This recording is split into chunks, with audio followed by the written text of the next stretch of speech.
watching Show Me Your Pick. Fruitcake Tony. Rock on.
All right. Yes, we are live. Charles Green, Fruitcake Tony, Show Me Your Picks. Saturday night. What's happening?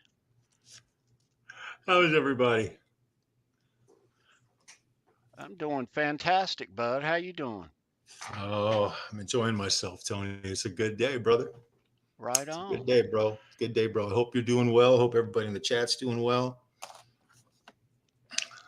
Yeah, it is Saturday night, dude. We are short a couple of dudes here. So Ed is going to watch a rock show at a local club near him tonight. Hopefully he'll be checking in. And Brendan B. Squared was at MetLife Stadium today for the preseason Jets-Giants game. Getting his sports fix. Yeah. That rocks. So that rocks. He'll be joining us in a little bit. He's on his way back. So yeah, it is Saturday night and we are talking Green Day tonight. Yes, we are. Love Green Day. Yeah. Great band. Mm-hmm. They're one of those bands that I was fortunate enough for my children to drag me into, concerts, things like that. Yeah, so they're one of those bands that I go see with my kids. Kind of like these guys, The Offspring. I just saw them with the family about a week ago at the PNC. It was wonderful. Don't forget Weezer. I love Weezer. Right on. Kind of like you love Rammstein. They're your favorite band, bro. I mean, we can't. My foot's in my mouth, dude. Oh shit, you got me. All right. We learned that from the Under the Bus Network, bro. That's right on, man. Yeah, man. It's good to see you guys. So tonight is episode number 162. Mm-hmm. And, it's kind of weird that it's that number because, that's the number of games in a Major League Baseball, 162. Isn't that interesting? So, yeah, it is kind of weird that we're sitting on episode 162. Mm-hmm. And so last night here on the channel, I had gone to bed and I woke up to see this. So we have reached 1,000 subs here on this channel. That's awesome. Yeah. That is outstanding. That happened last night. So thank you to everyone who is subscribed You rock. You do. Congratulations, Tony, man. You worked really hard for this. That's really cool, brother. It is really cool. It's God, I wish so Ed's not gonna make it tonight, but Brendan should be here, is what we're expecting. Cool. Yeah. Very cool, man. I'm sure that we might see Ed before it's all said and done. So, I hope so. Of course. We we'll talk more about the 1,000 in a little bit. There's a lot of people I want to thank too. You know. Oh yeah. Absolutely. But we do have a cool round tonight of 10-shot rock and roll trivia. Oh yeah. Some very cool questions. Some are harder than others, but yeah.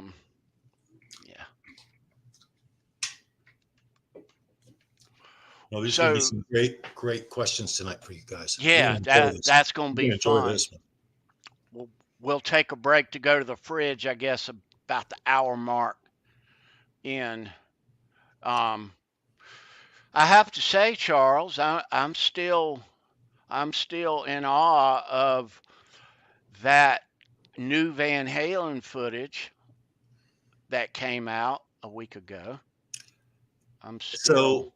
Every time I hear you, I feel you, man.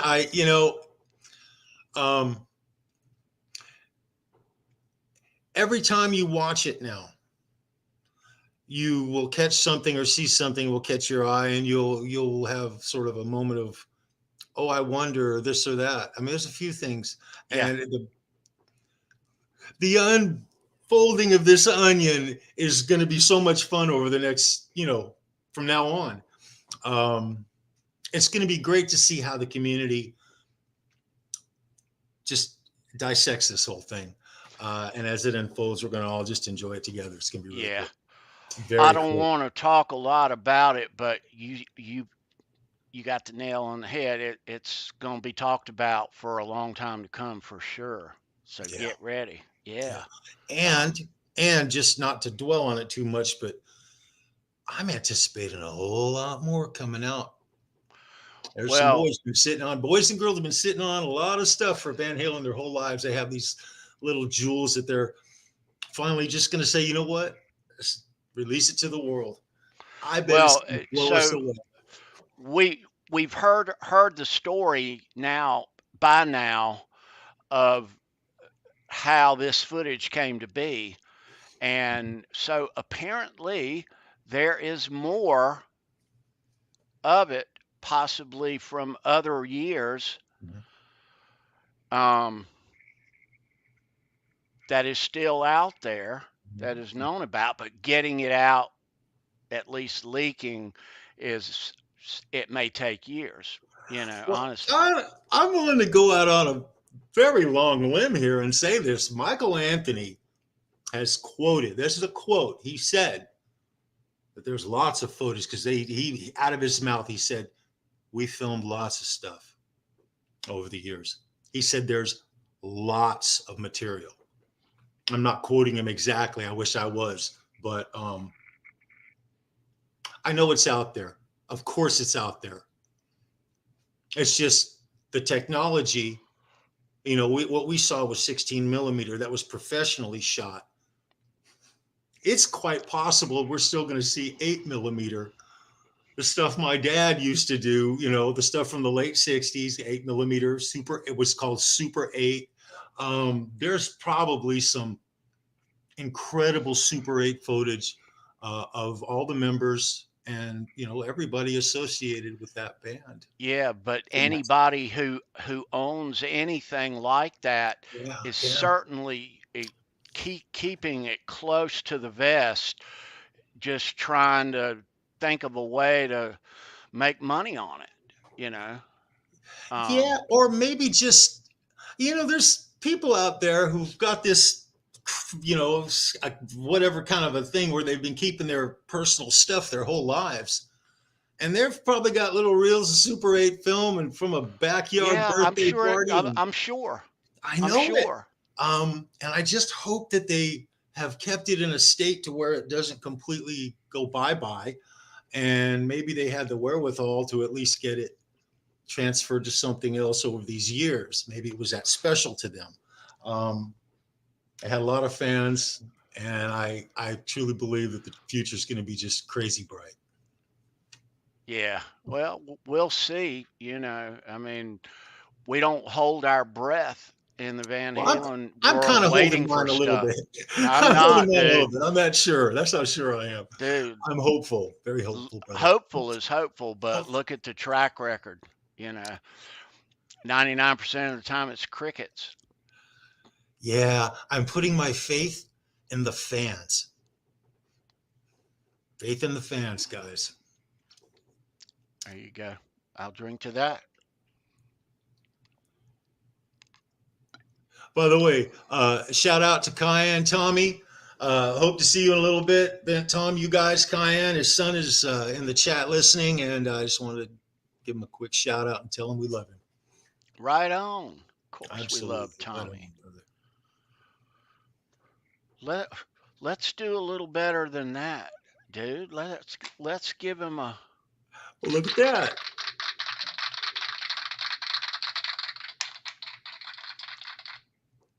What's up, Tommy? Can't hear you. You're muted.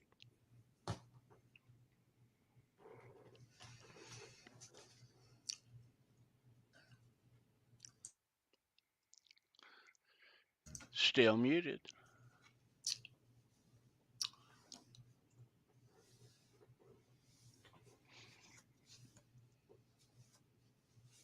All right.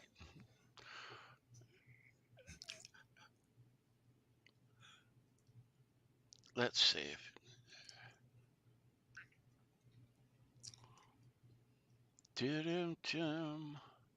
All right. So here's what we're gonna do while we're waiting on Tommy and his audio. Mm-hmm. Are you there, Tommy? Still can't hear you, bro. Nope. All right. So while Tommy's ironing out that, let's open up the chat, Charles. Let's see who's here. Oh, this is cool. All right, here we go. Bam. All right. Boom. All righty. All right, there it is. Boom, boom. All right. Very cool. All right, we'll start at the bottom. Not visible. Welcome. I'm not visible. I wish you were visible. Charles 75 in. What's up, dude? Right on, Charles. Good to see you, man. Patty Deal in the house. What's up, Patty? There we go. Nice to see you, ma'am. Tommy, you made it. Right on, dude. When you have a 16-year-old that uses your computer to play gaming things, all the settings get changed. Gotcha. That's how they roll, brother. Cayenne, it's good to see you, brother. Come here. You can hear. Just wait. Go ahead. Sit down. You want to say hi real quick? Mm-hmm. Hi. Cayenne, how are you? I'm Cayenne. Look right there. Yep. I'm Cayenne. Say, how are you, gentlemen? How are you, gentlemen? It's good to see you. Uh-huh. I hope you're doing well, brother. Uh-huh. How you doing, buddy? I'm doing great. That's Mr. Tony, Fruitcake Tony. Mm-hmm. Yeah. What can you say? Hi, Fruitcake Tony. Nice to see you, buddy. Hi, Charles. Hi, Charles. It's good to see you, Cayenne. You rock, little buddy. All right, have a good show. Have a good show, guys. Thank you, bud. Thank you.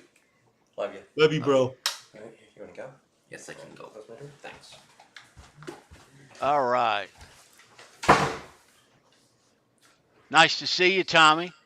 I got the right shirt on. Yeah, good colors, bro. We call that vintage gear, bro. Yeah, got the home shades on. Right on, It's bro. It's funny. Two years ago, this fit me, but I shrunk and it's too big now. That's a good thing, though. Yeah, I guess. Same thing happened to me. I lost about 40 pounds. Oh, wow. Nice. Good to see you, bro. Tommy, you're looking pretty good, brother. I'm going to say that right now. You look good, bro. Yeah, dude. Oh, thanks. You do. You got color in your face is great. You look good, brother. It's good to see you, man.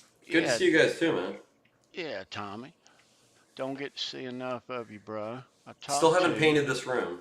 We remodeled the rest of the house, but this room's the last one. Gotcha. Let's go back to the chat, man. All right. Joe, a.k.a. I farted. Good to see you, Joe. Joe. Right on, bro. Let's see. Christopher Live Sally in the house. Good to see you, dude. Right on, bro. Quentin in the house. Right on, Quentin. Good to see you. Quentin. Right there, man. Quentin James was my 100th subscriber. Oh, cool. I'm not sure who my 1000th was. But if you know, thank you. Yep. All right. Let's see where I left off. How about Guitar Man 45? Right on, Bo. It's good to see you, brother. Bro? Always good to see you, dude. There's Andy. What's up, bro? Andy. Right on, bro. Good to see you, Andy. Dwight Bailey, the Hitman. What's up, dude? In the house, brother. In the house, digging it, man. Right there, bro. I'm digging it. More bass, more bass. Keith Campbell in the house. What's up? Keith? And Ryan, OU812. Yeah. Great show last night, Ryan. Yes, sir. Enjoyed you guys. You all rock, man. Yep. We caught the replay to that. They had a sneak attack again in the middle of the night. Yeah, late jam session over there. But go check out OU812 Trans Trim Thursdays, 8 p.m. on the YouTubes, and Sunday at 5. You can meet us over there and hang out with them. Thanks for being here, guys. Good to see you. I'm gonna scroll up. There's Kurt 5150 from the Under the Bus crew. Kurt was here with us Tuesday talking Van Halen. Always good to see Kurt. Hadn't seen Kurt in a little while, but that was nice to see Kurt the other night. Yes, it was. Really cool. Yes, it was. Good to see you, man. All right, I'm scrolling up. If you're just hopping in, say hello in the chat. It's Saturday night. This is Show Me Your Pick, and we're talking Green Day. WD 5150, good to see you. Patrick, right on, always good to see you, sir. Patrick, right on, bro. And there is our Van Halen brother, R2, R3 Locking Nut. It's good to see you, R2. Yeah, part of the OU812 crew with Ryan and Trev and John. Yeah. And Joe. R2's has got a YouTube channel. It's had it for a long time. Good stuff there. That link's down below too with the OU812 link. Nice. But you already have it, I'm sure. But yeah. All right. I'm gonna scroll all the Six Fingered Assault up there at the top. Right on, Six Fingers. All right. Nice to see everybody. It's Jay Saturday Hannon, 7 night. over 8. You rock, bro. Where is it at? I can't. I've been looking for it. All right. There it is. There's Jay. What's up, Jay? Right on. Right on. All right. My poor mouse.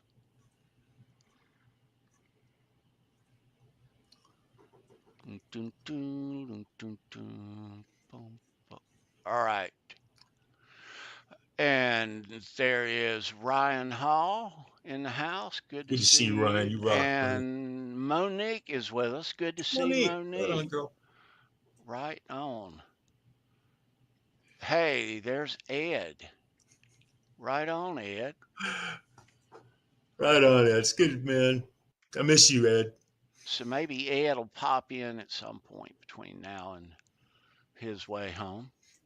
Hey, did we catch Dave Z? Where's Dave Z? Dave, what's up, man? Right on, Dave. Good to see you, Dave. Yeah, we might have a special guest in the house tonight. We'll see. Mm-hmm. What time is it? But yeah, so again, I want to thank everybody for the well wishes. Last night, this YouTube channel eclipsed 1,000 subscribers. Nice. Thank you. We started this. Let me give you a brief history. Steve Rosen, the rock journalist, I knew Steve from the collector's world, and we, along with Sandra Picorni, figured out a way to put guitar picks and rock memorabilia into a live stream hangout kind of a thing. Okay. And so 162 episodes later, here we are. But that's where it all started. So I want to give huge thank you to Sandra. I do. Very cool. Very cool. Her and I worked closely for a long time on putting content in these live streams.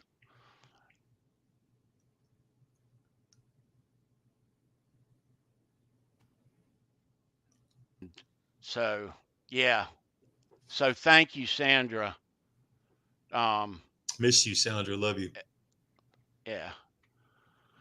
Your handprint is on everything that we do around here. So, yeah. First thing I thought of this morning when I woke up and saw that it said 1K was Sandra and Steve. You know. So, yeah. And I want to give a special thank you to Steve Rosen also. Absolutely. Yeah, who actually was the one that came up with the name Show Me Your Pick. Exactly. Yeah. Yes, you're correct, Jay. Mr. Rosen's birthday was yesterday. Everybody wish Steve a happy birthday when you see him. Okay. All righty. It's good to see you, Tommy. I do not see man. enough of you, my brother. I do not. I haven't seen you in a long time, man. It's really good to see you. Look, we can't go down the rabbit hole, but Halloween's coming up, and you know how I feel about you and Halloween and everything, but we will come back to this here. Charles, I was thinking of you. I can't show my sister with what she's wearing as a child there, but that was me in Halloween night. Actually, this was taken to the place in January of '83, so it was Halloween '82. So is that like official Lone Ranger? Is that what you're sporting right there, brother? I was 6 years old. Yeah, '82. Been there, done that, bro. That's awesome. That is awesome. They still had the metal guns with the costume. Yeah. I miss that stuff, man. Anyway, man, I love it. Love it. Nice. Little red roll of caps that you. Oh, those red roll. Oh, yeah. The memories. Pow pow. Yeah, dude. Spent all my allowance money on that. Halloween is coming. It's less than 66 days away or some crazy number. Maybe Lord. 67 days away. It's my favorite holiday. Mine too. Yeah, 100%. Always has been. Right on. So, Tommy, let me ask you, dude. We haven't talked about this, but are you a Green Day fan? I'm a fan of what I've heard. I've never owned one of their albums, but the stuff I've heard on the radio, I loved. I just never got into them as much because I had a lot going on in my life, like mentally and psychologically when they were coming, when they were around. I was in high school and then in college, and it was not a time I listened to a ton of music that was new. So it took me probably 20 years to appreciate it, because at the time all I wanted to listen to was Jimi Hendrix, Led Zeppelin, and Van Halen. Well, but the reason that I asked, though, dude, is you're a couple years younger than we are, right? So their timing, a lot of your peers, you like the classic stuff, but a lot of people your age liked what was current at the time. Oh, all of my friends in high school were playing Green Day tunes and Nirvana tunes, and yeah. I was the weirdo still listening to Van Halen. No, you were the good kid. You were the good kid. Yeah. I had good mentors. I think that's important. Like younger uncles or older brothers, any way that they're 8 to 10 years older than you, Yeah. I would have never found Van Halen at 4 years old if not for a young uncle who was closer in age to us than to my buddy's mom. So he hung out with us. Yeah.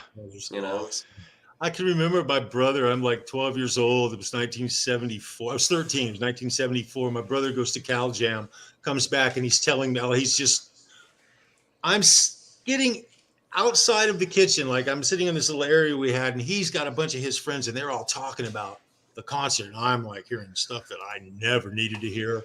And it was the coolest thing ever. Yeah, I hear you, Tommy. Bro, that's the best. Man, I miss both of you guys. I talk to Tony all the time, but just to see you guys in person or in face to face. Yeah. Well, we need to see more of you. It's good, man. I don't want to get off track, but I'm reminiscing. No, but for guys my age, the 90s was all about having kids, and that's where your brain was, But had I been younger, dude, I would have been all over Green Day, all over them. I think the biggest group that I was a fan around that time was I was really into Alice in Chains. I love the acoustic stuff. What's that one song called? Is it called? It's like Swallow or Hollow or gosh, I'm not a good fan. I don't remember the titles of the tracks, but that got me through a real rough time in college, like a real dark time. So what's it? Jar of Flies. Yeah, that's one of my favorite albums ever. Well, I mean, quite honestly, not liking the grunge thing by Alice in Chains being the opening act for Van Halen on the Carnal tour is what really turned me on to them. That's the first time I heard them. So. Yep. But 91 Carnal Knowledge was my first tour because I wasn't allowed to go when I was 12, 13, 14, 15. I wasn't allowed to go till I was like 16. Even people that had, rides and everything, my parents were very strict and I was not allowed. So. Wow. So when you were in that Lone Ranger outfit in 82, goodness, dude. I was already listening to Van Halen for 2 years then. I started listening to it really? 4 years old on vinyl. My best buddy's dad, he's a specialist. He deals with HIV, AIDS patients, infectious diseases, but he was also a huge Van Halen nut. So he had Van Halen 1, Van Halen 2, and Women and Children First all on vinyl. And we just listened to him every day when we'd go to his house. Right. Well, you know what they say about Van Halen. You can start as early as you like, but as you know. Yes, they do. Yes, they do. That's what happens. Speaking of Van Halen, we have a special guest that has just arrived. I'm glad he's here. So, ladies and gentlemen, let me introduce the great rock journalist himself, Steve Rosen. Hey, guys. There he is. Right on. There he is. Steve, what's up? How you doing, guys? Good, man. Good, bud. Good to see you. Good to see you guys. You're looking good, Steve. You guys always look good. I love the shirt, Steve. There you go, buddy. Lest anyone doesn't know, this man is a legend right here. Oh. You are. You really are, man. Thank you for joining us. Absolutely. I mean, how could I not join with Tony reaching out, telling me he's reached 1,000 followers, man? That's heavy. That's hip. That's big time, man. That's 4 figures. That's he's not jerking around anymore. That's professional stuff there. Yeah, it's great. Steve, this has made me look back at when we started all this in June of 2020 with Sandra. Wow, that's right. Yeah, so it's been a while, and to look at everything that's happened since then, here on the show, and you and your endeavors since the show started, and ultimately Tone Chaser. So yeah, it's made me look back, and I want to say thank you, Steve. Yeah, thank you. Well, Tony, I've said it many times before, and I'll say it again, man. You were the one. Honestly, you kept pounding on me. Come on, Steve. You got a book. You can write a book. There you go. Nice, Tom. Thank you, man. Steve, I would not BS you. I'm on my 3rd read. Seriously, are you really? Page 202, man, right there. That is unbelievable, guys. I mean, I digress for one moment here, man. The books that I love, I read multiple times, and to me, that is like just the ultimate gesture of respect and, what you might think of that author. But I mean, reading a book more than once is, that's a special thing for me. That means so much to me. Getting back to Tony and his annoying ways, like, come on, Steve, write the book, man. You can do this, right? Okay, Tony. Just to shut him up, I said, Tony, I'll write the book already. Leave me alone. No, I'm kidding. I make light of it, but he kept urging me, man. People want to read it. They're interested, and so really. Show Me Your Pick and the book kind of grew up together. So it was August 2020. I started the book.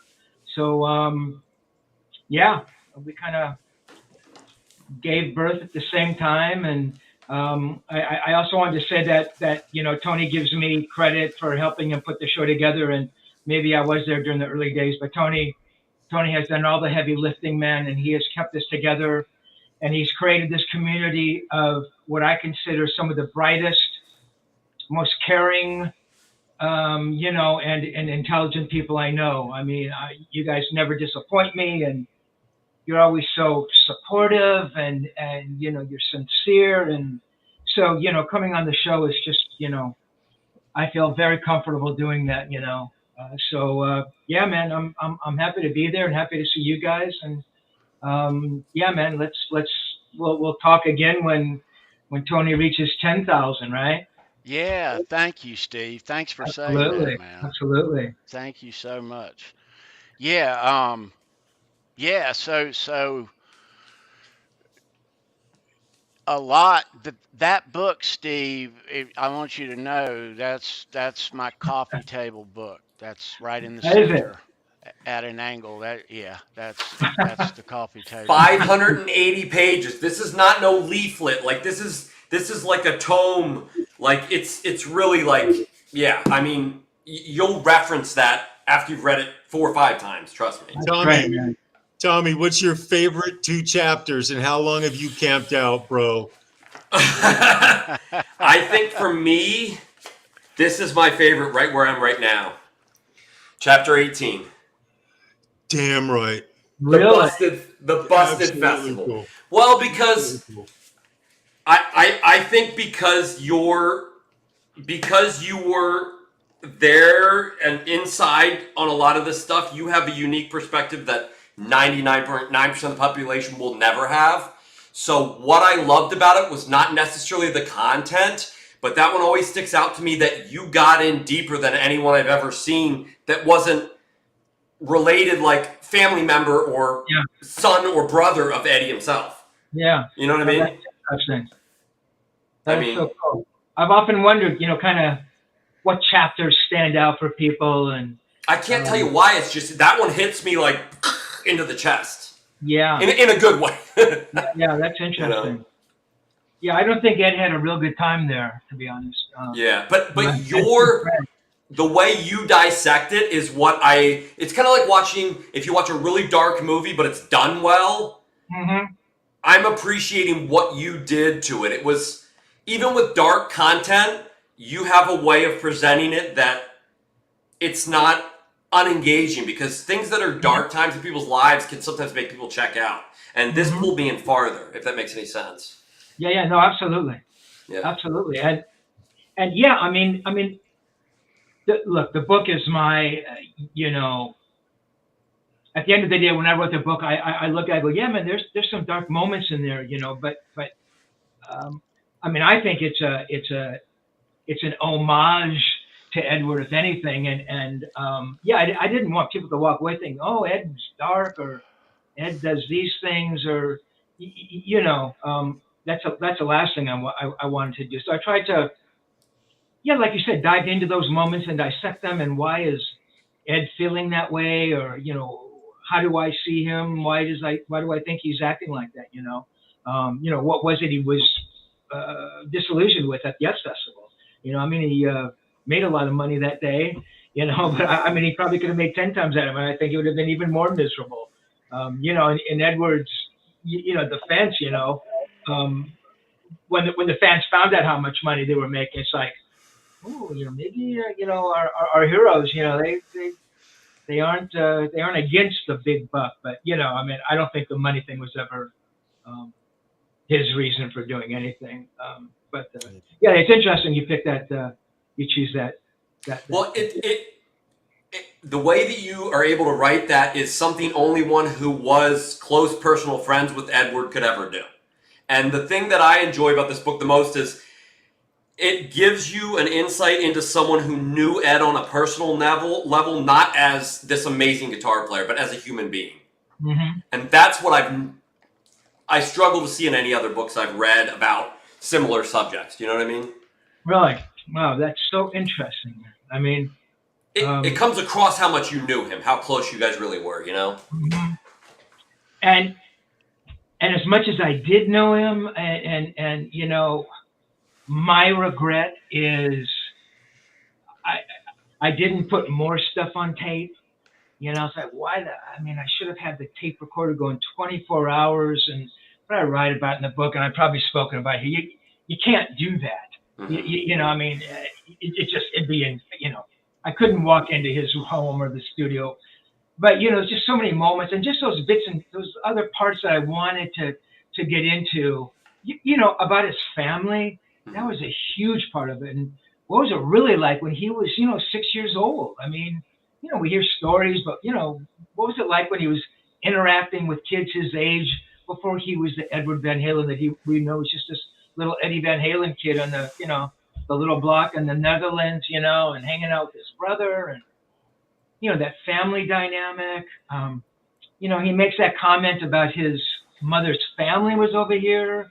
Mm-hmm. Those are kind of dark comments, but it's like, I would like to have known really what was behind that. Mm-hmm. Why did he feel like that, And, now those moments are gone. I mean, Al is the only one left. I mean, I don't know if he had,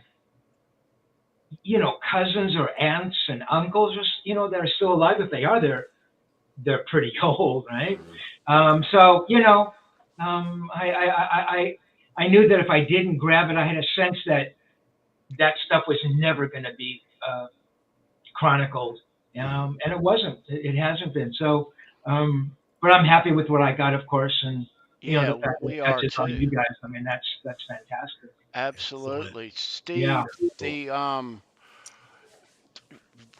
what I got out of it, and my enjoyment of the book has been, you've told me, I remember I used to ask you all kind of Van Halen stuff, and I'm sure it got on your nerves. No, but not you, Tony. To read the book and to to recognize those, however many that there were, that you had told me previously, that was so cool to me.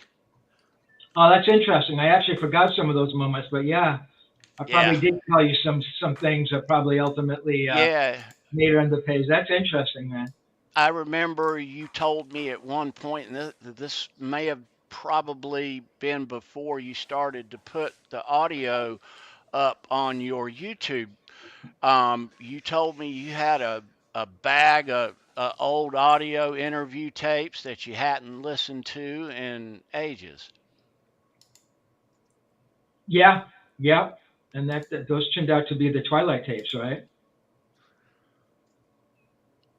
And they're awesome, all of them. Yeah, they were pretty amazing. I was pretty lucky to get that stuff, and keep it and have it still play, 45 years later on cassette. And, well, however much we cherish and enjoy the book, we all still dig that audio. That's gold, man. That's cool. Well, I will. I'll give you a couple premieres tonight. Not that I have anything to play, but I can tell you that I did an interview with Zeke Clark. Oh, you know this, Tony, of course. Back in '86 for the book, ostensibly, that I was going to do back then. And I spoke to Zeke, and I actually just contacted him again, and we've had some communication going back and forth. So that audio is going to be up in a little while. And I have some other Van Halen audio. I won't tell you who it is, but I think you guys will dig it. It's pretty cool. It's pretty long too. So I've seen the advertisement of that. You and Adam, that's exciting. Yeah. Adam and me. Thank God for Adam Roach, man. He. By the way, he's in the chat right now, you guys. Right. Oh, excellent. Adam. Excellent, Adam. I told him I was doing this, and he's just, I send him the audio, and in whatever condition, half the stuff I can't even listen to because I'm thinking, Rosie, you're such a moron. You couldn't buy a new cassette tape. You couldn't record properly. I mean, so thank goodness for Adam, and it's, EQing and normalizing and getting rid of hisses and bumps and grinds. And, a lot of these ideas are his read-throughs, and he puts them together with photos and brings in graphics. So I owe him a lot, man. Steve, I certainly hope that those are not going to stop. I think the excerpts, the readings that you're doing they are so special, dude. They really are. They just put icing on the cake on an already awesome book. Wow, I'm not going to gush. Gush for a long time. We can go down rabbit holes. It's a really good read, bro. And it's really nice getting to see you tell the story face to face. I wish you would do an audio book of your book, some version that would be utterly priceless. That's cool, man. I'm thinking about it. I'm thinking about it. I'm just trying to figure it out. Keep mentioning it until it actually happens. That's really kind of like the way I'm doing this. So if you haven't caught on, every time I see you, I kind of mention it. It's a reoccurring thing. Subliminal. And I'm doing it for all you guys in the chat. Okay, that's what I said. It's not just selfish, all right? It's not. Yeah, no, I get it, man. And I actually really love to do it. I guess I'm just looking at logistics. I mean, getting a microphone and getting that together, but it's got to be someplace that's quiet. And I've got a cat that's constantly running around. So do I go to a studio and editing all that stuff together? But yeah, I'm seriously thinking about it. I would probably think more serious about it at a point in time when maybe the second run of the book is maybe a little more thinned out. I can concentrate a little more on the audio thing. But I've been thinking seriously. I think it'd be pretty cool to do. And you guys seem to like when I kind of go off script, as it were, and talk to you directly. Which is sort of analogous. When I'm thinking about it, to sort of the notes, what I call the notes section in the books, where you're reading along and then it's notes and, hey, Charles, hey, Tom, hey, Tony, this is what I'm thinking and this is what you should be listening to or hearing or, so it's kind of, in movies, I think it's called the fourth estate or the fifth estate where, the actor will, Eddie Murphy does it in Trading Places where a guy makes a comment and he turns to the audience and something about orange juice. Anyway, it's a, if you don't know that, but it happens all the time. You know what I mean? So yeah, I really like that. I don't think anybody's ever done that. Well, no, it's new technology. It's something that we've just, because of this platform right here, you've been given a mighty gift, my man. It's unique. In the old days, when you wrote something, we might get to see you do one interview, and that would be priceless. But here we get to not only see you do this, we get to see you reinforcing the story and coming in and bringing it in. I'm not going to go there for time, but there's several chapters in your book, just like Tommy was talking about, just to get you. I would have to be lunch, my brother. I would have to sit there with you and just pick your brain on a personal level. I'll be right to back. Really get the scope of where we're actually going with this book. So I love you, man, and I just wanted to let you know that, guys. That's great, man. That's so cool. Well, I take input from you guys to heart, and just have to set myself down and try to lay that out. What does that look like? Me sitting down and reading. It's funny, man, because the words, and I've done a few read-throughs now. The words were meant, at least for me, they were meant to be written and not read. Mm-hmm. So what I think comes out being clever, that's why it's writing them. I'm now stumbling over words, and so I tell Adam, dude, take that stuff out, and actually, I just made a statement. I said that's why it's better. Scratch that. That's not what I meant. That's why it's special. Huh. It's extra special, man. Cool. All right. Well, I'll leave all the mistakes and bloopers in there. Well, Adam's in the chat. He actually just let us know something's coming down the pike, and it's going to be really cool. And we're going to really enjoy it. Oh, excellent. Nice. We've been getting overwhelmed by a tidal wave of Van Halen lately. Bring it. Keep it coming, guys. That's the tidal wave I want to get hit with, for sure. So you think, I mean, that interest in Edward, since his passing has not waned. I mean, there's still a deep longing to hear about him and, his life, things like that. Yeah, I think it's the same as after Hendrix passed. Huh. There's more famous. There's young fans. Wow. He's affecting new generations constantly. It was interesting, just as a little side note, Craig Sofko, his son, he took him to a really great show to see Glenn Hughes the other night, Steve, and getting to watch him introduce his son to Glenn Hughes and posting it on Facebook for all his friends to see is priceless. And that is just an extension of what you were just talking about. Yeah, Eddie's not done. His legacy is he's more popular today than he was the day he passed away. And the EVH brand will ensure new Van Halen fans to come. Interesting. And what are your feelings about Wolf and what he's doing? Love it. Absolutely love it. I have one gripe. He's not coming to freaking North or South Carolina, and that needs to be fixed. That's my only problem. Other than that, we cannot wait. Yeah, I love what he's doing. I love the new album. It's on repeat, and I can't get enough of it, Yeah, he's talented guy for sure. Yeah.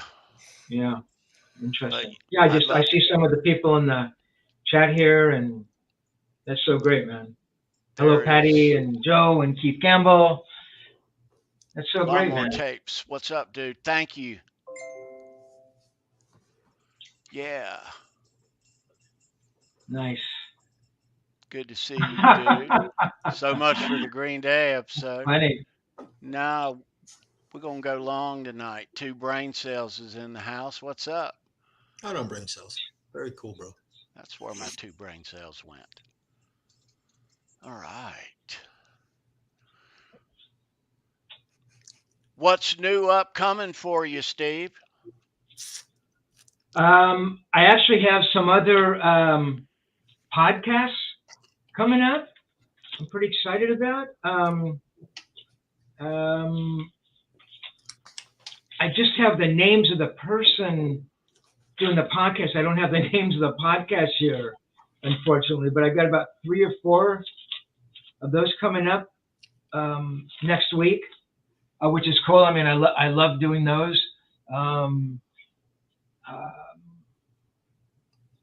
You know, when you guys ask me questions that have never been asked before, or you come at me from some different angle, I mean, it makes me rethink what I've done, and, you know, oh, they saw it like that. Is that what I was thinking about it?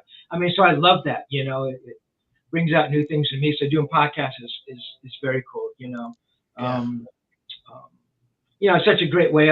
Again, you know, you talk about modern technology. I mean, yeah, back in the day, I mean, you know, if the book had come out in 86, 87, 88, I mean, yeah, there would have been, you know, an ad in the back of Guitar Player or Guitar World. It is so fortunate that it did not. What else would you have done? Right? Steve, it could have come out, and you would have been just totally justified in bringing it out at that time. And as a fan of yours, I wanted it for freaking 15, 20 years. I'm thinking, Steve's going to write that. He's writing that book. I bet Eddie sat on the toilet, and he would stand up about every other morning, and it would cross his mind every morning as I wonder if this is the day Steve's going to write that book. Very cool, dude. I wonder, cool. You know, and I mean, I think about that. What if the book had come out back then? Obviously, we're talking about an entirely different book, right? So nothing, you know, if it came out in 87, nothing after 87, my experiences of Ed would have been written about. Would have been a different book. You know, it would have, I think it would have been more mainly dialogue from Edward. You know, who knows if I would have had wherever the idea came from to write it in the way that I did in the first person. I mean, I don't think I would have written first person back then. I think it would have been, you know what I mean? I don't think, but really? Yeah, it would have been different. I think it would have been great, but you know, if there's a reason for things happening, then. So you're saying, Steve, that okay, I'm glad that you waited until now. I guess it was supposed to be, you know. Well, in some respects, I mean, I think I am too. I mean, look, I mean, some of those memories fade. Some of them, you know, the veneer wears off, and I have to really think about it. You know, but there was,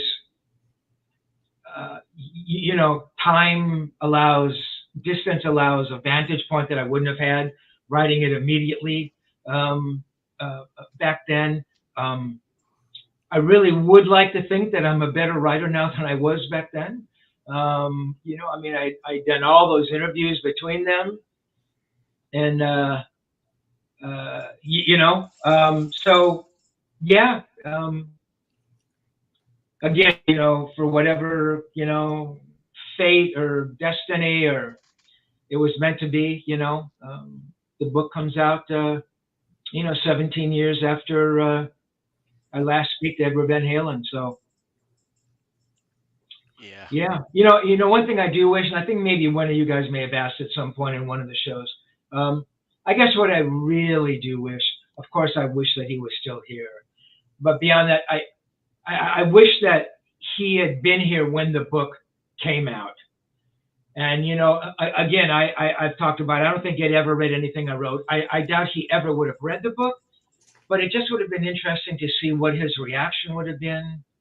By that time, again, you know, and I don't want to give it away to anybody maybe who hasn't read the book, but, you know, I hadn't spoken to him for many years. At the point I last spoke to him, to the point the book came out, And so if the book had come out all those years later and Ned saw it, and he had reached out, or if I had reached out, I would hope that he would have said, hey, I haven't read the book, but I'm sure you wrote an honest book. I fantasize about things like that. What would have you said? Would have been, you fuckhead, why did you write the book? I hope that's not what he would have said, but who knows? But I think about that. That's a huge regret. Beyond, again, obviously the fact that he passed away. Steve, it's always kind of been my take listening to your story. The reason, I think one of the reasons I like the fact that you come back to this and you're reoccurring and you're coming back and giving us these little verbal snippets is because this story is so close to you that you really had to struggle. And it's a good thing that you could separate yourself from the initial story for some years. You say you honed your craft and became a better writer. Well, I disagree with you. You were fantastic back in the day because you were Steve Rose and you did it your way. You're not like any other writer. We can have that discussion. However, the fact that you get to keep revisiting this story, and as people like Tommy or others in the chat or even me will ask you a question, we're getting a little more of that personal one-on-one from you and Edward and your relationship and what we really, I'm sorry, we want you to bare your soul in a good way, brother. And I think that this is a great avenue for that. It's super special. It's so cool, man. We don't get this opportunity. It's like, look, you're like our Stephen King. All right. Well, he'll do an interview. I'll just make it an analogy. He'll do an interview here and there every couple of years. You'll see him. He'll talk about this book or that book, but you get a little snippet. But you don't get this kind of interaction with him like we are. Super priceless. I don't think we actually really realize how cool this is right now. It'll be 10 years from now, and I'll be looking back going, damn. Right. But let's show this shit to my grandkids. If you're a Van Halen fan, you have to have this book. You must have this book. Yeah, that is so cool, guys. Trust me, I get as much out of doing these things as you guys do. And you talk about these little snippets and me, being able to relive it and rethink these moments. I have always, what was critical to me and everything that from the first stories I wrote was keeping an open line of communication with the people reading. I wanted to hear what the readers said, and hopefully most of the feedback was positive, but I wanted readers to write to me and let me know what they thought. And, being isolated from that, I can't imagine it. To me, everything, like and I've said it so many times, is the feedback, and people write letters and we love the book and thank you for writing the book. Thanking me for writing the book, dude, that is like, that's everything to me. We all are thankful that you wrote that book, Steve. Wow. Well, all the fans. These are the things I always, I was so thirsty to hear these things. I wanted to hear these things, and everything. I wanted to know that somebody read it and goes, hey man, I got your magazine and my coffee table. To me, that's like, that is so great. That's like, my God, I'm a part of this person's life in some small way, and to me, that's important. Steve, it is to me anyway. You found out, I guess in a hurry, that people knew you from your work long before any of this, long before the internet. That's how I discovered who you were years before. Show Me Your Pick, just the stack of Guitar World magazines, so we all reference back and know those interviews, and a lot of Van Halen fans have known who you are for years and years before all this. That's so cool. It's just hard for me to conceive of it. you're sitting in your room and you're typing on a typewriter, because a lot of those things were written on typewriters, and you send in the story, you know, and you go and you fold the page up right, you know, and you put it in an envelope, and you literally mail it to the magazine, and then it comes out a month or 2 months later, and you see your name on it, and that always felt amazing. And then you wonder, did anybody read that story? I mean, seriously, and if they did it mean anything to them? And I never had that sense of this communication building up between reader and writer that I so desperately wanted. You know, maybe it was because I wasn't like a popular kid in school. I thought, all right, I'll show all those people. I'm going to write for the school newspaper. So I'll see Steve Rosen's name, you know, and I did a little music column, you know. I had the logo from, I probably wrote about it in the book, you know, the Woodstock logo with the little dove on top of the guitar, you know. And I go and I review shows, and, you know, I think I might review records and stuff, you know. And so, you know, somebody would come up next year, some girl say, oh, I saw you review it. I go, all right, that's, there's something working here, right? You know, because that girl never would have said hello to me otherwise. But, you know, it's that kind of thing. It's just, yeah, just wanting to touch people, be a little part of their lives, and, you know, a tiny little footnote in rock and roll history. Yeah, it's a big footnote. Big footnote. Yeah, impressionable, Steve.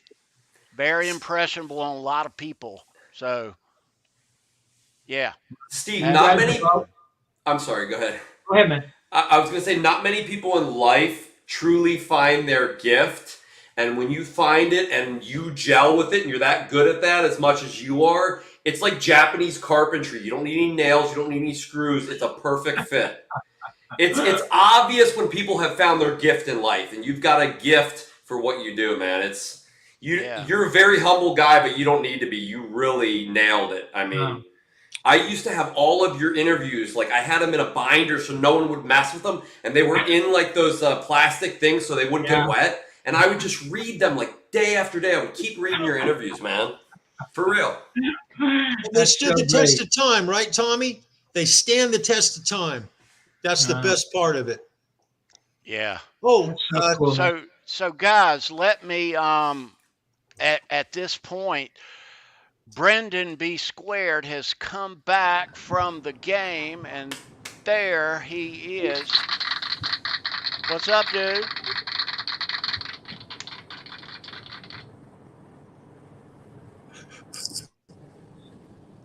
Are you there, B? I'm actually driving. I don't know if you got. Yeah, can you hear me? Yeah, dude. Yeah, bro. You guys hear me? Yes, sir. All right. Yeah, I'm on the road. I'm still driving back. I'm still like an hour away, but yeah, it's a fucking long game. But they won. Nice. The dude. Jets won, and I got to see Aaron Rodgers throw his first touchdown as a Jet. Very exciting. Right on. So, nice. And I've been listening to you guys for quite a while on the drive. So it's awesome. And I know I see Steve there. Hey, Steve. Good to see you. Hey, buddy. How are you? I'm good. And I see Good, Tommy man. in there, too. Hey, Tommy. What's up, Brennan? Nice to see everybody there. What's up? So I should be home like around a little after 11. If you guys are still on, I'll pop on. Which All you right, probably sounds will. good. You probably will still be on. So I gotta keep my eyes on the road. These people are nuts. Be safe. All right, B. All right, guys. Love you. Love Congrats you, on 1,000, T. We did it, buddy. Thank you, dude. Thank you, We did buddy. it. All right, man. I'll see you in a little bit. All right, brother. Love you guys. Bye. Bye. All right, Brendan B. Squared, everyone. Well, Tony, can I respond to some of these chat comments? Yeah, You sure. got 1 minute? Absolutely.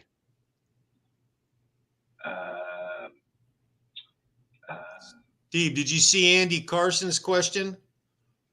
I was going to mention it. What was it, Charles?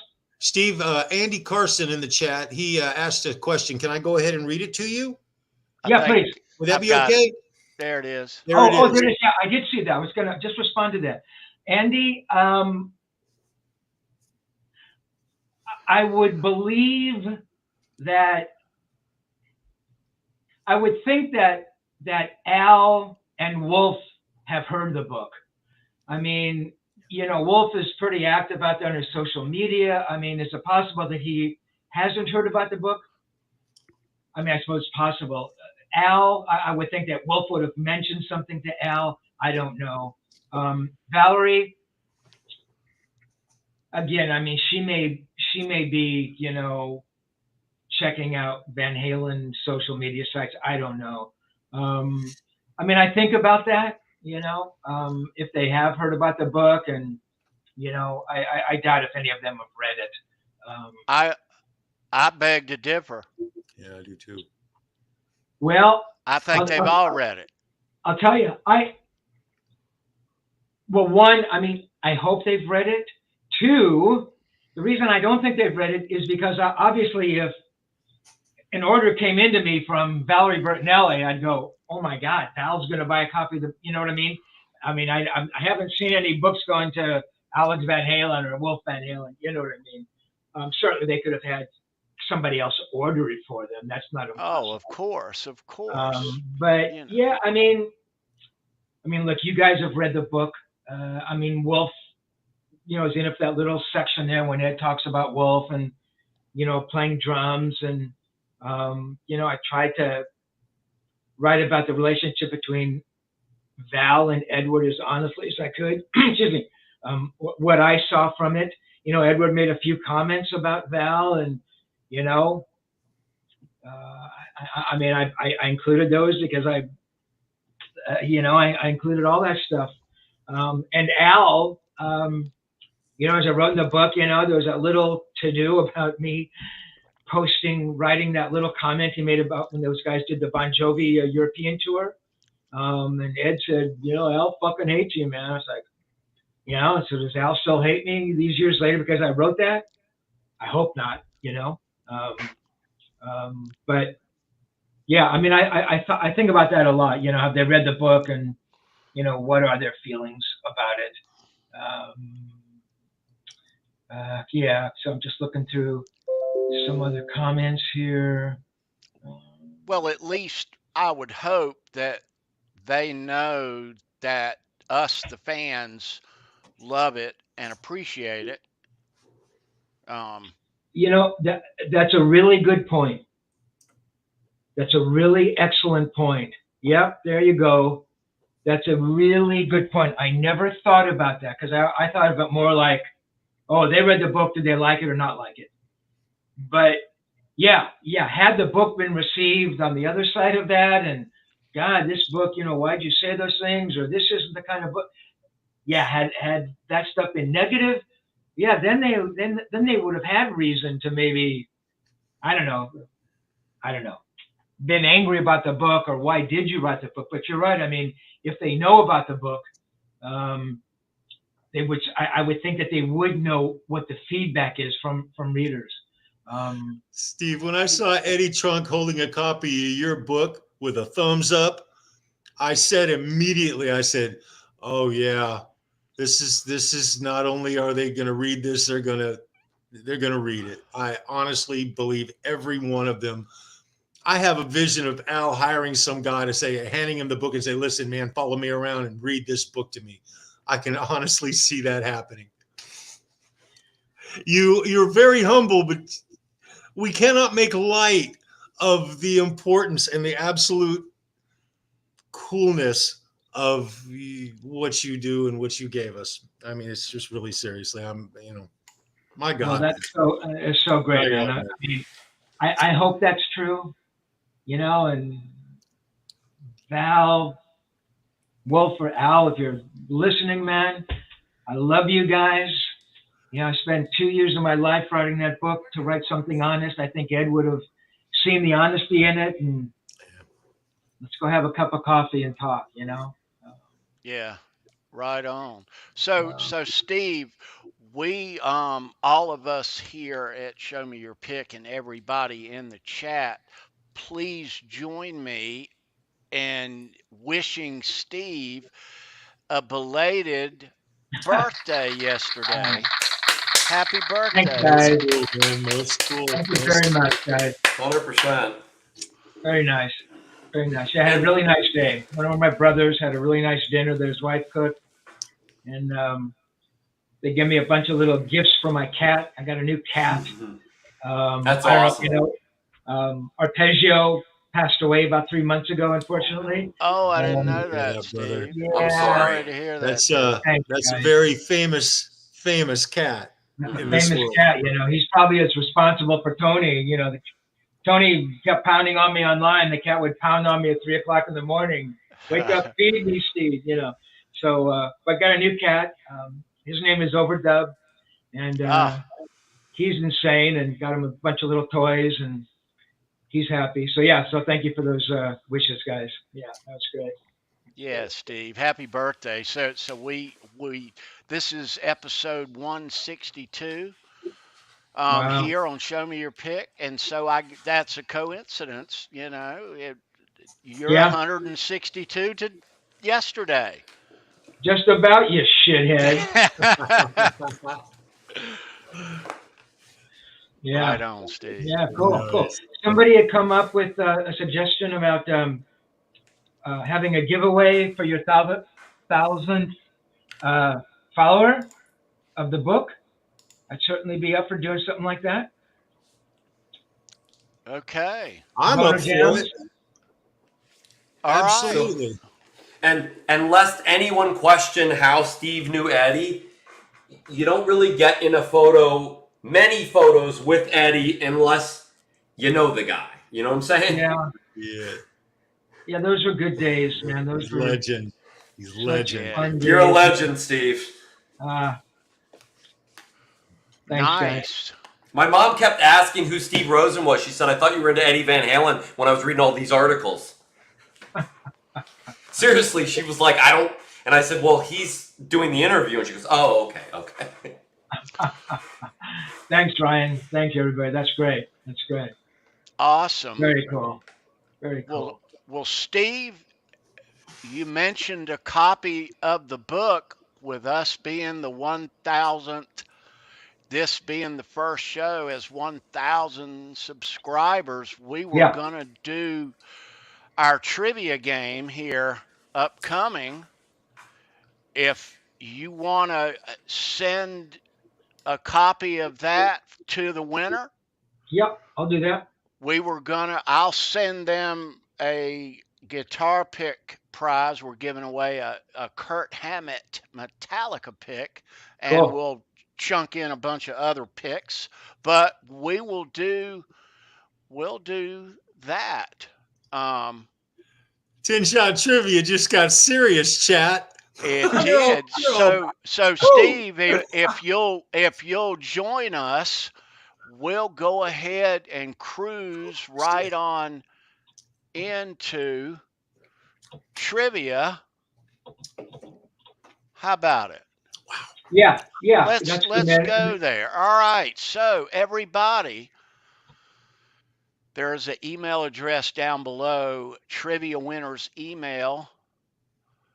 Email me your name and address, and I will forward that over to Steve, and we will make arrangements for you to get a copy of Tone Chaser. Hold that up again, Tommy.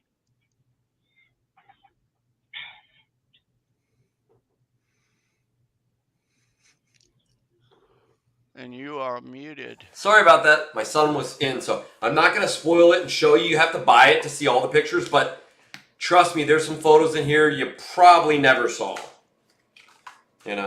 Some very cool stuff. Yeah. And if you're definitely a Van Halen fan, the text is the best part, but the pictures are like the icing on the cake. Thanks, man. Yeah. And you've got the first edition, Tom. Oh man, I try to make sure it doesn't get messed up. I don't put it in your coffee. I don't want to mess with it. I know. I catch myself moving mine. And Jay Turner said he's going to bow out of trivia. Jay Turner's very good at trivia. He's in Van Halen trivia fan, but he has 2 copies. Yeah. So guys, if you already have a copy, it would be very cool if somebody who does not have a copy were to win this book. and it is a treasure. It is. Even if you don't like Van Halen but a little bit, it's still a damn treasure. The story is priceless. Just the story, just start to finish. It is. So we have 10 questions about music and rock and roll trivia. Tommy does not know what the questions or answers are. Charles does. He'll help me keep an eye out for this. The first correct answer, let me get my answers out since I'm going to have to be the judge. Don't look. So somebody has to answer 10 questions correctly? Yeah, we'll do one question at a time. The first correct answer for each question is the winner of that question. Whoever has the most after 10 questions. So, Charles, if you could keep score for us there. Gotcha, man. Got it. Can Charles be the deciding factor like Brennan usually is too? If he wants to be. I will. I am willing. Steve, sometimes they come in like almost the same time in the chat, so we have to choose one person to like whatever Charles sees on his computer, you know. Yeah. Right. We'll give it a moment to let it all balance out, and then I'll call out the one that's the first after it calculates out. But no, it is a fun as hell way for us to give back to you guys each week, but there is a delay. So your chat order will differ from ours here on the panel. So it does happen, but if nobody knows the answer and you do, it doesn't matter. You know, it's a score.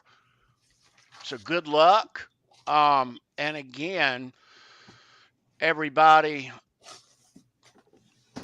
in the chat, thank you so much for being subscribed here to the channel. I certainly appreciate it. We've reached 1,000 subs in the past day. A little milestone, but yeah, I want to thank everybody for watching and participating. Tell your friends about it also. And we talk Van Halen here every Tuesday, no matter what. So, but thank you for being here. Let's roll into trivia. All right. Okay. We are. Let me show them this. We're playing for the little Kurt Hammett. You know it. Oh, it's a Jazz 3. You can't catch these in the air. They fly fast. Yeah, but we're going to get you one of them. Plus, this book. This is exciting. Good luck to everybody. As every week I always say, I hope it's a new winner. But if you have one here, there's never any. You can win as much as you want. All right, let's get into it. Question number 1. Good luck. Here we go. Green Day was known as what before they were known as Green Day? Anyone know this?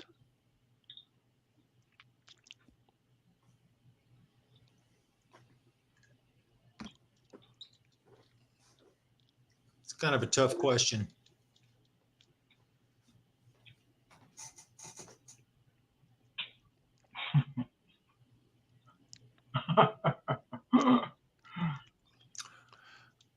Tony, does it have to be spelled completely correctly or just sort of kind of close? Let me see who's in the neighborhood. There it is. Yeah, we got him. Is that all right? Yeah, let me get up there. It's zipping. There it is. Sweet Children OU812 is on the board. So Mr. Ryan comes out of the gate. Well done, brother. Yeah. And Tony, as I get these, I'm going to call them to you, and I'm going to let you kind of, you know what I'm saying? I'll let you help work these out as well. Yeah. Steve, real quick, I want to tell you, OU812, who just got that got that correct. He has a YouTube channel, does 2 live streams a week, does a lot of Van Halen. He's a heck of a guitar player, and he achieves a unreal Van Halen guitar tone. Really? That, yes, so go check him. They do shows on Thursday nights and Sundays at 5 Eastern. You'll dig it. He's got that wet, dry, wet thing down. Yeah, it's really dude. Cool. Really cool. Yeah. Cool, man. Thank you. All right. Ryan is on the board.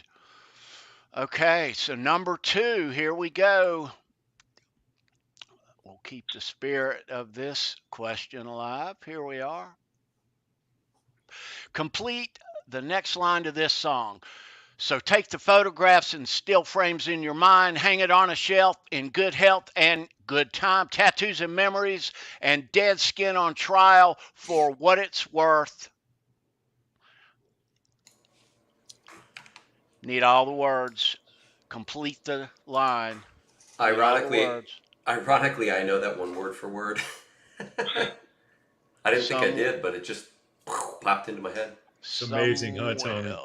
Hey, not visible, not the name of the song, but the actual words that come next is what he's looking for. Yeah. Yeah. Complete the lyric.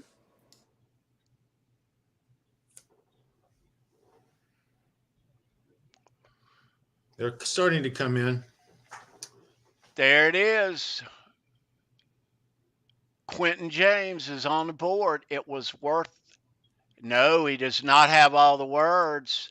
Look, that's my bad. It was worth all the while. Very close. That's close. It was worth all the while. There it is. All right. So Ryan has 2.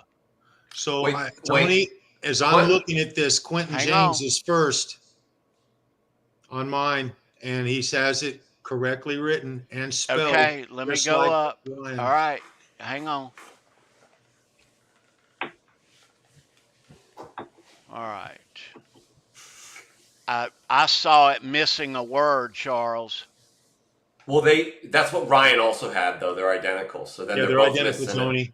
They're both missing it. Yeah. Hang on. All right. It was worth all the while. That's the first one. It's missing one word, I think. It was worth all the while. He's got all the words. So does then it should be Quentin. Quentin. Go up 4 more above Ryan. And it's right there. Okay, there it is. All right. Right? It is. Right? It is. All right. It may take a moment, but we got it. Quentin James on the board. We're in no hurry, you guys. We're going to get it right. We're going to get it right. Ryan's got 1, Quentin's got 1, and we're starting question 3. All right. All right. So, yeah. All right. There we are. Okay. There's a lot at stake tonight, guys. We're going to dot the I and cross the T. Just like that. Yeah, it may take us a second. Brendan is normally the judge and executioner. He's good at it, too. Yeah. But on his screen, it seems like it always pops up just a touch before mine. So. And mine, too. I kind of lean on that. So I'm having a look tonight. So. Bear with me. All right. Question number 3, don't answer yet, is we'll keep the spirit of this, and we're going to show you a picture, and you're going to ID the band. All right?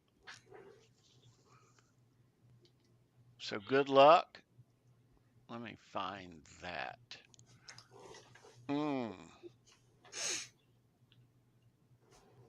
All right.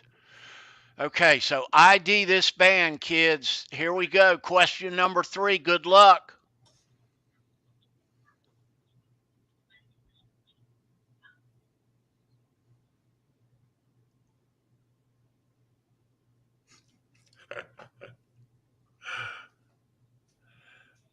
I see a correct answer. I do too. Is that the first one? That's the first one I see. That's the only one that's popped up so far. All right. So there's Black Oak, Arkansas. Y&T, Tesla, Bad Company, and Dave Z cruises right on in. And all right. All right. Oh, and I noticed down below Patrick Trites came up with the correct name as well. Yeah, he did.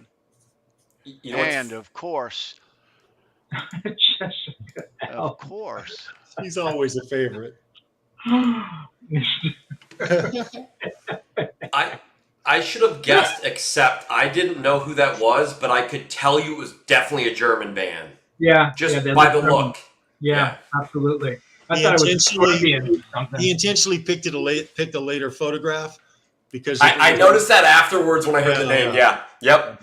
Because it would have been a giveaway, Charles, right? Wow, man. Big time. Big time. Yeah, dude. Except, right on. What's the score, Charles? We've got Ryan with 1, Quentin James with 1, and Dave Z with 1. And we're about to start question 4. What happens if you get... I'm sorry, Charles. Go ahead. Oh, go ahead, brother. Go ahead. What happens if you get 10 guys with 1 win each? We've had a 9-way tie going to question 10. Wow. You have to have a tiebreaker.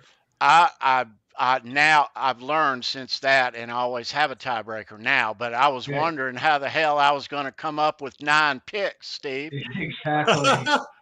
Hey, Tony, Polly Walnuts is in the chat. Polly, what's up, bro? Congratulations on 1,000 subs. Thank you, dude. Thank you, bro. Polly. Right on, bro. Yeah, we are going to question 4, but Dave Z got that last one. And let me show you, I love this picture. And this is why we do show me your pick around here. When you're at a concert and your guy chunks you a guitar pick and you catch it, look at this. That's priceless right there. Priceless. Dave Z and Christopher Live Sour. Look at that smile, man. I love that picture. Yeah, dude. Priceless. Priceless. Right on. Nice. Nice to see you guys too. Yeah. All right. So we are marching into question number 4. All right. Okay. All right. Steve, you're going to like this question. All right.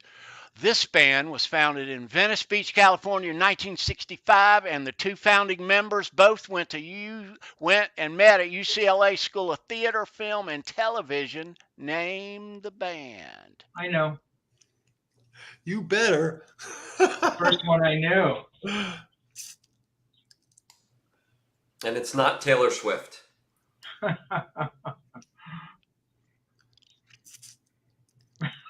Van Halen. I see it. Now it's. I see it. I see it. I see the first one. That's the first one. Yep, that's the first one I see, Tony. Yep. That's the second one. That's the third one. Yep. But they all come in at the same time. They basically sometimes it do. takes a minute for it to. It's like when you used to call the radio station back in the day to win concert tickets. Yeah. Exactly.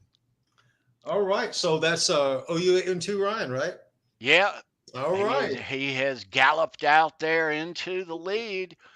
So Ryan's got 2. Quentin has 1. Dave Z has 1. And we are starting question 5. Yeah. So, gosh, if you have not read this book and you are the winner, that you are in for such a treat. Oh, my gosh. Yeah. All right. So, number 5. Okay. So, watch, Charles. All right. Some are difficult. Some are not so difficult. So you cats with fast internet, this might be your layup. This show aired from April 87 to January 95, played heavy metal music videos from both well-known and more obscure artists. Name the show. I had to tell myself not to say it out loud. I was almost going to blurt it out. Good guess.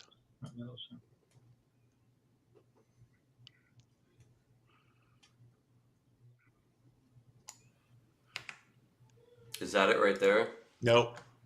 Nope. That's the network. Okay, we got it, Tony. I'm seeing now, no, up above. Up above. Hang on. Yes. My thing That's zips it once, and there's 20. All of us. Yeah. That's it. Yeah. All right. Yeah. So, Dave Z, Z, right? That's the first one I see. That's the first one I see as well. That's the one that has fallen into the top position. Followed by Andy Carson, John Dischain. Good to see you, John. And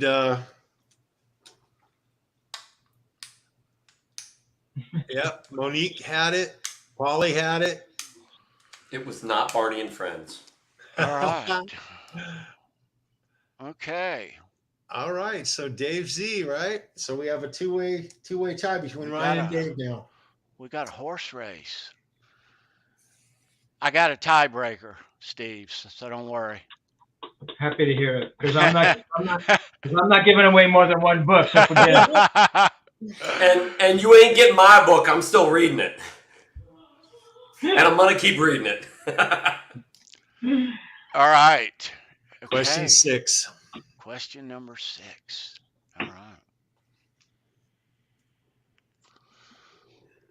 All right. Good luck. Original bassist Brian Bruno Stapenhill, I guess, came up with his band's name. He got it from a Bob Dylan song. Name the band.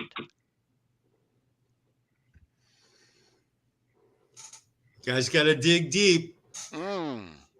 Oh, I see a correct answer. So is spelling important, Tony? No.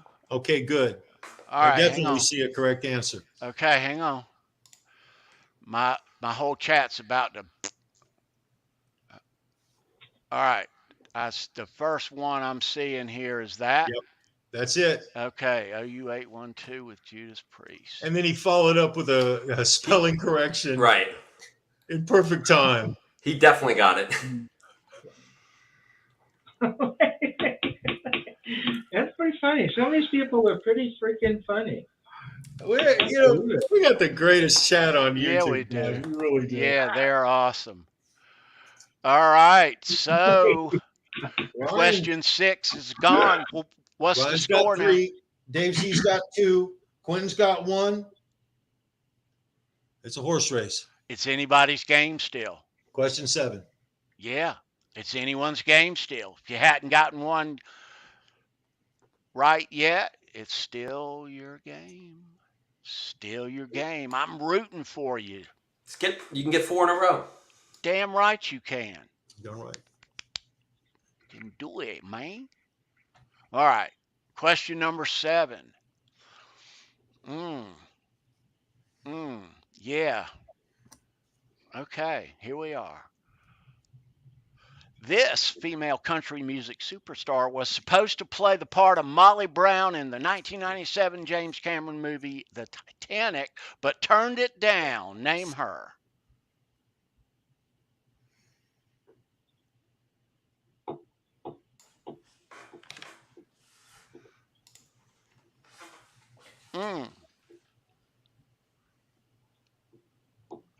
That's see the the first correct one. answer. Yes, there it is. And we know her by a first name basis. So right on, Monique is on the board. According to her sitcom on TV, that's a correct answer.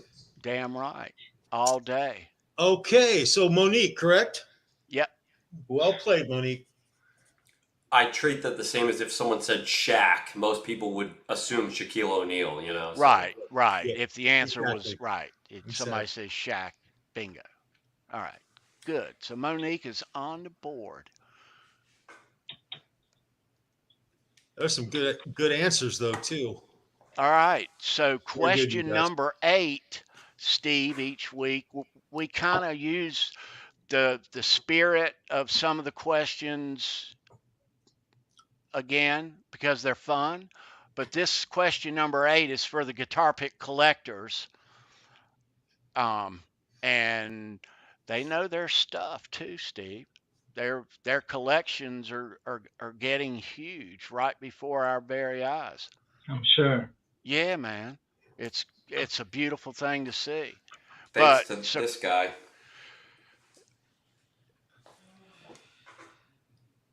So question number 8 is for you collectors. Here you go. Good luck. What was the bass color of Steve Clark from Def Leppard's guitar picks on the 1983 Pyromania tour? The bass color of the guitar pick. Color?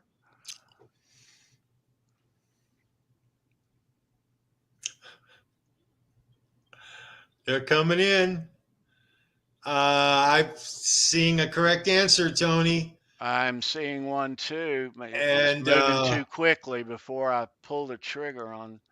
Yeah, right, I see it. Right there? Nope. No? Above that? No. Go back up. Okay. I see hang Monique. on. Oh, wait a minute. I am so sorry. You're absolutely right. That's the first Monique one. is That's Ryan.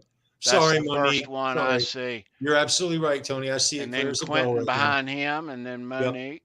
Yep. Yeah, so Steve Clark, the purple picks with the black on purple and the white on purple, they're pretty tough to come by. But for you collectors, you've seen them and shouldn't have known the answer to that question. So yeah. All right. Quentin. Okay. You see that? That's so funny.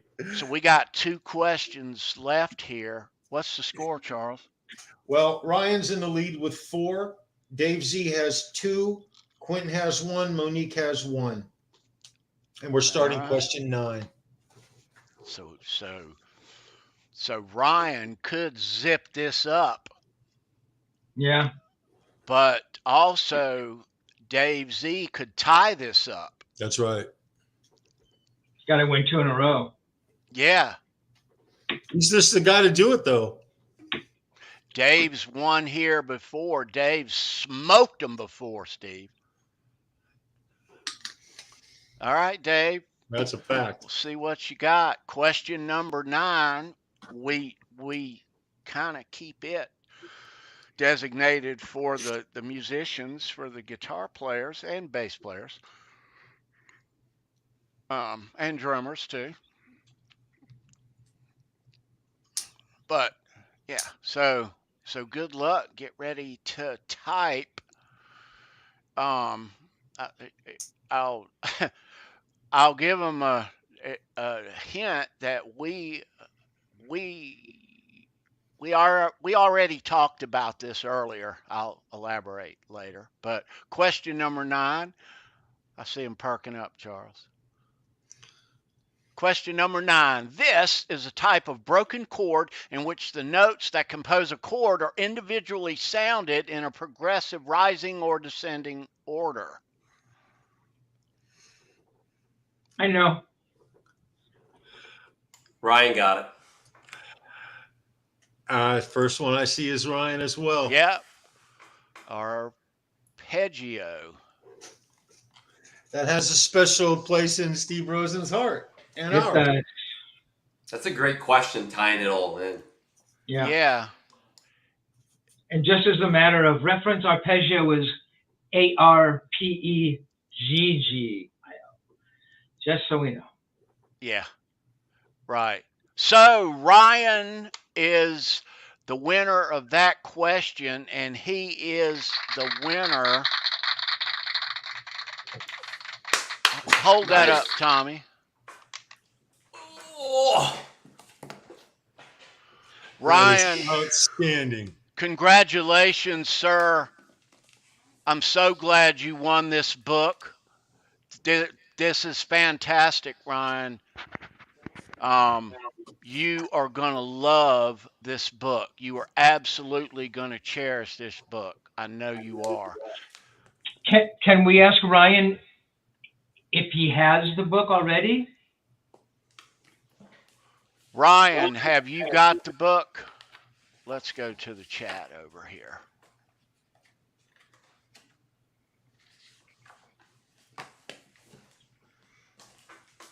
Let's see what Ryan chimes in. He says, I do not. Haven't read it yet. So why the hell not, Ryan? I'm kidding, buddy. I'm happy to send you a copy. Congratulations. Right on, Ryan. It couldn't go to he's a huge Van Halen freak head, dude. Yes. Seriously, man. Couldn't go to a better guy. And Ryan, why? What, Tommy? You'll have to check out his channel, Steve. He even has the Steinberger like Eddie had in Live Without a Net, and he has it painted with the stripes. Like, he's a huge Van Halen fan. He's going to love it. You'll dig it, Steve. Yeah. He's got a great YouTube channel. He's got that new Purple Wolfgang. Oh, my God, guys. My goodness. Wow. Beautiful. Couldn't have gone to a better dude. And fitting, just fitting. So really thank you, Steve, for this. Most awesome. Yeah, absolutely. Congratulations, Ryan, dude. Very cool. Very cool. I have to jump, guys. It's been fantastic as always. Tony, you just send me the information. Send me Ryan's address, and I will get that book off Monday. And again, guys, thank you for everything, and congratulations and mazel tov to everybody for 1,000 followers here. And thank you, Steve. You guys take care of yourself, all right? Love you, Steve. Be well. Thanks, Steve. Thanks, Love you, man. Thank you, Steve. Steve, thank you so much. Everyone. Living legend. You're going right. All righty. Most cool. That was nice. Awesome. That was really always special when he shows up. Wow. Right there. Ryan, dude. So cool. Yeah. I mean, that's a serious book. I'm going to still send you, Ryan, that Kurt Hammett. And if there is any other new guitar picks around here, the Charles Green that you don't have yet, I'm not sure. I'll include what's new around here for you, dude. Thanks for playing. Very cool. Yeah. We'll see you tomorrow at 5 on your channel. Yeah. Right on.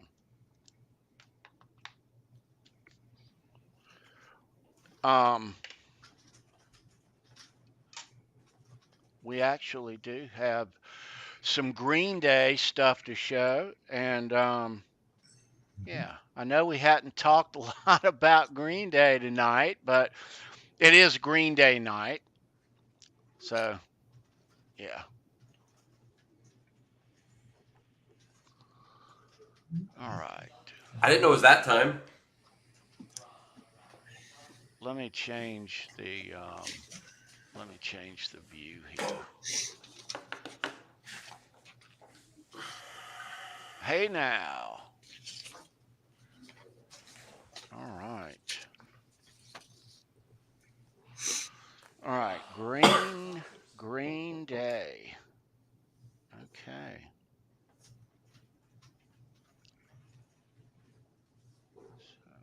So right there. Tony, congratulations on 1,000 subs. Thank you, Kyan. You're welcome, Tony. Love you, Kyan. Bye. You rock, Bye. brother. Charles. Good night, brother. Tell Charles he rocks out. Charles, you rock. Just like that, Kyan. You got it, brother. Charles. Rock on, Charles. Love you, man. Now I can have dessert. See you, dude. This is one of the older ones. Oh, that's really old. It's not say 1.21 millimeter. How inspecific or how random is that millimeter thickness? I know. You don't want 1.20. Nope. And That Charles, is so Green Day, man. Charles, why do you play 1.22s, man? You need the 1.21s, right? They've always had such a great sense of humor. That's the first thing I remember when my son Daniel, he was like 11 or 12 years old, and he discovered Dookie. And it was all over, man. It was Green Day was on, man, for a decade. They were his thing. That you'll like. We said every time they'd come around, we'd have to go. It was looks like a Dunlop logo. I was gonna say, sorry, Charles, I didn't mean to interrupt you. I was gonna say it totally looks like it. Yeah. Oh, it says Dirnt on the top. How do you pronounce his last name? Yeah, Mike Dirnt. Yeah. All right. I was teaching a lot of kids guitar in high school, and then in college at music school, we had to get a certain amount of students to get credit, like to prove if you were going to go into music education, you actually could teach people. And I was teaching Green Day songs every week, but it was much better than them wanting something that I hated. Like, oh yeah, that's cool. I was like, I can deal with this. And plus it was good for beginners because it was basic changes. And they could get with something they heard on the radio, they loved, but I could get them playing it within like a week, Excellent. And it's really high energy, very rock, punk. Yeah. I don't really call it punk, but they are a punk band. Right. Origins are punk. You can't take the punk out of Green Day. No, you can't. They morphed into something unique, special. Their whole vibe, everything about them, is just, they have a legion of fans. And I honestly think they're going to come out with a new album. I think Billy Joe needs to come back, and they need to do this again. They are an interesting band, and one fact that I really find just great about them, they were around, had a hit album, and then fell off the radar for several years, then came back, had another hit album, fell off the radar for a little while. So it's time for Billy Joe to return. I'm just saying. Now, they are touring this year. They're coming around. We're going to see them. And actually, that's going to be a thing here in a couple of months. It's going to be a pleasure to actually maybe we might even get to go live for a minute from there. Their concerts are an event. Yeah. Period. I like how they do a lot of like what the Foo Fighters do when they invite a fan up on stage to play the guitar part to whatever song. That's so fucking cool. Yeah. I just love that they named the album Dookie and it still got huge. You know what I mean? Like, it's like For Unlawful Carnal Knowledge. Hey, if the music's good enough, man, you can name it whatever you want. Well, those radio songs that Green Day had, they did well. Oh, yeah. And all of them, when I come around, and all of them, they're just burnt into, They're memorable in that way. Yeah, they are. They're another band that rode that MTV wave, man. When I was in high school, sorry, go ahead, Charles. Oh no, go ahead, brother. When I was in high school, you couldn't get away with it. Your choice was to either turn the station or listen to it. And at first, for me, it wasn't Van Halen, so I was hesitant. But even though the vibe was totally more like a punk, or like someone in the chat said punk pop, I think that kind of hits because they have those punk origins, but it was, the commercialization made it a little more poppy. But I dug it because when I was teaching kids, that's when I understood, like, this is just like Kiss. It doesn't have to be the craziest solo on a Kiss album. It could be the part where they're just hitting like a low E riff and it just rocks and everyone's like full force and blood's coming out of his mouth. To me, it was the modern equivalent of that. It was just about having fun and enjoying yourself, whether it was crazy or reserved. They always looked like they were having fun, That's Well, right. That's their style of music and who they loved that, but when they came out at that time, there was a few bands, their peers, that they called another Ramones ripoff, but Mm-hmm. they rose above that, Mhm. um, but definitely the punk vibe, it's all over it. Mm-hmm. You know, okay, so their origins come out of the original. The difference in the punk scene in the mid 70s and as the 80s came around, up in San Francisco, which is where they're from, Mm-hmm. they embraced the English punk scene. The introduction of the punk scene to the West Coast came through San Francisco and California. In LA and in San Diego, they wouldn't have it. The violence was just too much. The reputation, the violence wore so thin, so fast that they just wanted those bands to go out to the valley. They started sending them to other places because of the violence, and it changed. What occurred was there was a new vibe, and I've heard it called California punk. Mm-hmm. They're California punk to me. Mm-hmm. That's what I call Green Day, California punk. Say completely less violent. The mindset is still driven, but it's not violent. Green Day's not a violent band. Mm-hmm. They're reserved, but they have a positive message. And their fans ate it up. They love them. They have a massive fan base that embraces their whole mindset of life. They go deep. Green Day is a very deep band. Well, they've all also musically, it seems that they've always stuck to their roots, though. Even though the musical landscape around them changed, they pretty much stayed true to it. Yeah. Yeah. I can remember in the early days going to the punk shows, and you guys in the chat who would go to these punk shows. There's some of you out there. In the early days, you literally every time you went to a punk show, in the back of your mind, there was always a thought, gee, I hope I don't get hurt. I hope I don't have to see somebody get hurt. It was a thing, and fans got tired of it. They were just getting tired. Nobody wants to go out to have a good time and get hit or hurt or in a fight or have to see something violent. And so they're the new generation of punk. When my kids embraced bands like New Day, as a father, I was totally okay with it. Totally okay with it. They had a message. It was a serious message. It wasn't shallow at all.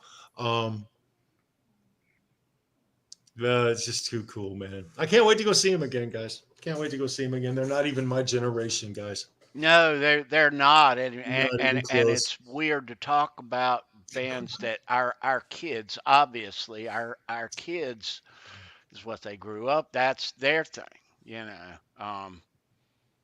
I agree, Patrick. Social Distortion, dude. Probably my favorite California punk band. Yeah, it's funny you mentioned that. Absolutely. Social D's my favorite California. Yeah. Can't beat it. Yeah. But Green Day's not bad either, man. No. It hit me at a weird time because of Van Halen, but it was when I was in high school. It was enormous. Like you couldn't go anywhere and not hear that. So even if you don't get it at the time, because I get it now, but at the time I didn't get it, you have to respect that they're doing something right if it's that prolific. You know what I mean? That's right. Yeah. I ended up at a punk show and a club once, kind of by accident, I think. Yeah. Enthusiastic crowd, I'll say that. Yeah, Guitar Man. I hear you, brother. Right there, man. I used to go to punk shows every week, sometimes every 2 weeks growing up, but they were all local bands. They'd all put money in. And my brother was in one, a bunch of my friends were in punk bands, and they would just put money in. They played at the fire hall like on a Sunday, just all day. Everyone got like 45 minutes, and then 15 minutes to pull down, and then next people put their stuff up, and then they get 45 minutes, That's almost forgot. I did. Almost forgot. Check this out. Yeah, so Six Fingered Assault's like 3 years younger than me. Similar era. Trey Cool. Tony, dude. That guy's so cool. Not to be ironic, but Tommy, it never ceases to just blow me away at the shit that Tony pulls out. He's by the way. I almost forgot. That is Trey Cool sticks, man. I'm waiting for the day Tony goes, well, this is my 59 Les Paul Burst, and then he's going to go, well, you haven't seen my 58 or my 59 or my 60, I wouldn't be, I'd be impressed, but I wouldn't be shocked, Yeah. Now, we come on here and have a good time, but there are times where we forget to do things, and, especially when this guy's here. Well, we've, in all honesty, we've actually done a show me your pick that we didn't show any damn picks. That did happen. That's right. That was funny. Quentin James talks about his first concert. We've done that twice, haven't we? Quentin James talks about his first concert was Foghat and the Outlaws. 13 years old. I was older than that when I saw the Outlaws. Greengrass and High Tides was amazing live. I hadn't thought about the Outlaws in a minute, Quentin. That's pretty cool, bro. Yeah. Nice, Tony. Yeah. Outlaws rock, dude. Outlaws used to be on, obviously the Outlaws, Huey Thomason and company are Southern rock, but in those days, as Charles, they were on the bill and on a lot of tours with a lot of high-profile rock acts as well. I've seen the Outlaws with Boston and Van Halen. I've seen the Outlaws with other Southern rock, Blackfoot, and but they sometimes they'll team up. I think they did a thing. I saw them do it with 38 Special once. Yeah. They would play with Little Feat sometimes too. Little Feat. I love Lowell George. Love him. Yeah, the Outlaws were on the bill first time I saw Van Halen. That's awesome. Yeah, they were. Damn right. No, as much as I joke about not liking Lynyrd Skynyrd, because I legitimately actually do like them, I love Southern rock. To me, it's just like Les Pauls and Marshalls, Yeah. Yeah, that's, I really miss Dirty Honey. I got to tell you guys, we talk about it. It comes up a lot. I wore my shirt yesterday, Charles. Cannot wait to see those boys again. They've spent a lot of time in Europe doing a lot of touring over there in recent months. So that's where they post a lot on all their stuff, but that's why you hadn't seen them on anything around here. Yeah, but they're tearing it up. OU812, good to see you, Ryan, and congratulations, dude. Thank you for you being here and your participation. Can I take a quick moment, Tony, to say something about those boys? I don't know if you guys in the chat realize this or not, but Ryan and John and Trev and R2 have one of the most killer things going on for guys who play guitar in this community. They actually get together every week, a couple of times a week, sometimes at 1:30 in the morning, and just rock out and play guitar. And they don't really have any boundaries. They're not stuffy about it. They're willing to just break the rules a little bit. And I find that really refreshing. I just want to give you guys a shout out. I know you guys are having some of the most fun of all us people that are hanging out on YouTube right now. playing guitar, and I think it's really killer. Anyway, I just wanted to shout that out to you guys. Right on. Hi, fellas. Love you, Brendan. Right on, man. What's up, Cheeks? I'm upstairs because I left this one alone for like 10 hours, and Oh, we gotta let's get a close up. That's Furby. Oh, can I borrow? Say hi, Furbs. No, he doesn't want to say hi. Can I borrow him? Sure. He's 13. Oh, that's my favorite age. Just chill. No, he's good. He's good. So I'm chilling with him. That's why I'm not downstairs in my usual spot. But I just got home about 10 minutes ago. Took him out. He's all happy now. How you guys like doing? Furby. Good. He looks like Furby. He does, doesn't he? Right, bud? Yeah, he's good. Excellent. Good so what y'all talking about? Talking about you, baby. You have a good time at the game? You're about the Jets, baby. Come on now. It was freaking awesome. I know it's preseason. I know they're playing against like second string, but to see Aaron Rodgers in a Jets uniform freaking drive down the field and score a touchdown is insane. Wow. And it just, I mean, it took him a couple series, but it was great. It was great. It was funny because it was a Giants home game, so it was a Jets away game. But my friend got tickets from a guy he works with, and they were amazing seats. And so you were Giant Stadium then? Same stadium, but it was all Giants. But I mean, yes, it was Giants. It was called that. Yeah, that day. Yeah, that's what I meant. So I guess I'm wondering how his wheelchair's acclimated to the warmer climate. Oh, what wheelchair? Aaron's. Oh, jeez, he looked pretty good, man. He looked pretty good. He ain't that old. I watched the highlights. He's got a couple seasons left in him, so hopefully, I'm sure he'll be ending his career with us, but you never know. So was that the first NFL game you've been to, or just first Jets? No. I had Jets season tickets for like 12 years. Oh, okay. I thought you did. Back in the old stadium, but when they changed to MetLife, I couldn't afford to.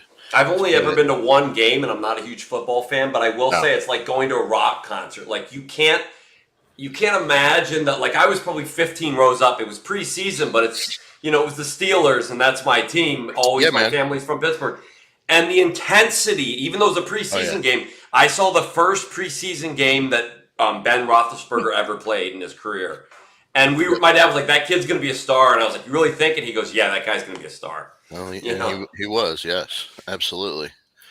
But no, they did a good job. It's mostly second and third string, but the first string offense went out there for a couple series to, start it off, and Jets ended up winning, so it was great.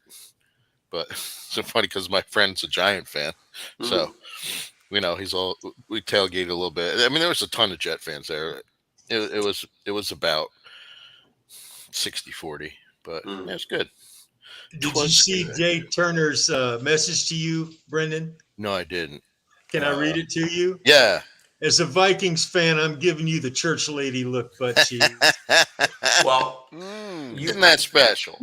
You can't be anything in my area but an Eagles fan. Like they will literally kick you out of a bar if you're rooting for someone else. Oh, and they're not joking. Philly fans are nuts. They're insane. No, they're you can't even wear another team's. Oh, they will take that back in Walmart. No, I've seen people get in fights. Like you take that shirt off now. I don't have another shirt. Grab one from the rack. Yeah, you Eagles fans. Yeah, I mean, I've been waiting a long time for the Jets to be good. When they won the Super Bowl, I was 4 months old. They've been to the championship game twice, but they haven't had this kind of stacked team in quite a while.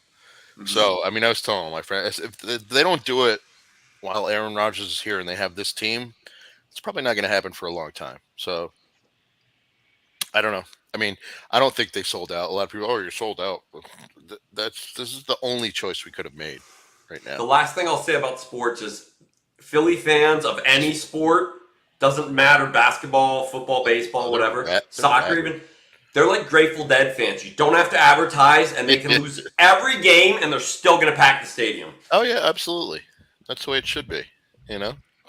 That is the way it should and they're be. spending like half their paycheck on the ticket. Most of the people that go to the games can't afford it, really, but they're that dedicated. Yeah. Oh, yeah. It's crazy. It is crazy. They do take their sports seriously in Philly. And in Pittsburgh, too, though. Oh, you know? We got days off work if it was a good game. Yeah. Yeah. Yeah. I don't know. What you see here in the South, if you go out in the morning, Sunday mornings, anywhere that you go around there's no NFL Panthers? market. The Panthers are Panthers are but what you see here is Steelers shirts everywhere on game day. Huh. That's right. Yeah. Interesting. That's what you see. It is. Now, are you guys more college football down south? College is huge down here. Yeah, it is, but here where I am, it's all about college hoops versus college football. It is still big. We're the ACC, it's not like we're Nebraska or Texas or but you guys Georgia kill it in hoops all the time. Yeah. Yeah. Oh, yeah. But that's what it is here. It's all about college hoops with no NFL market, though. I grew up a Redskins fan, so I don't think we're allowed to say that word anymore. Is that right?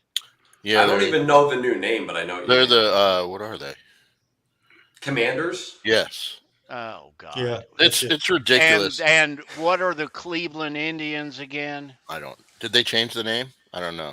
The torch bearers or goddamn I don't know.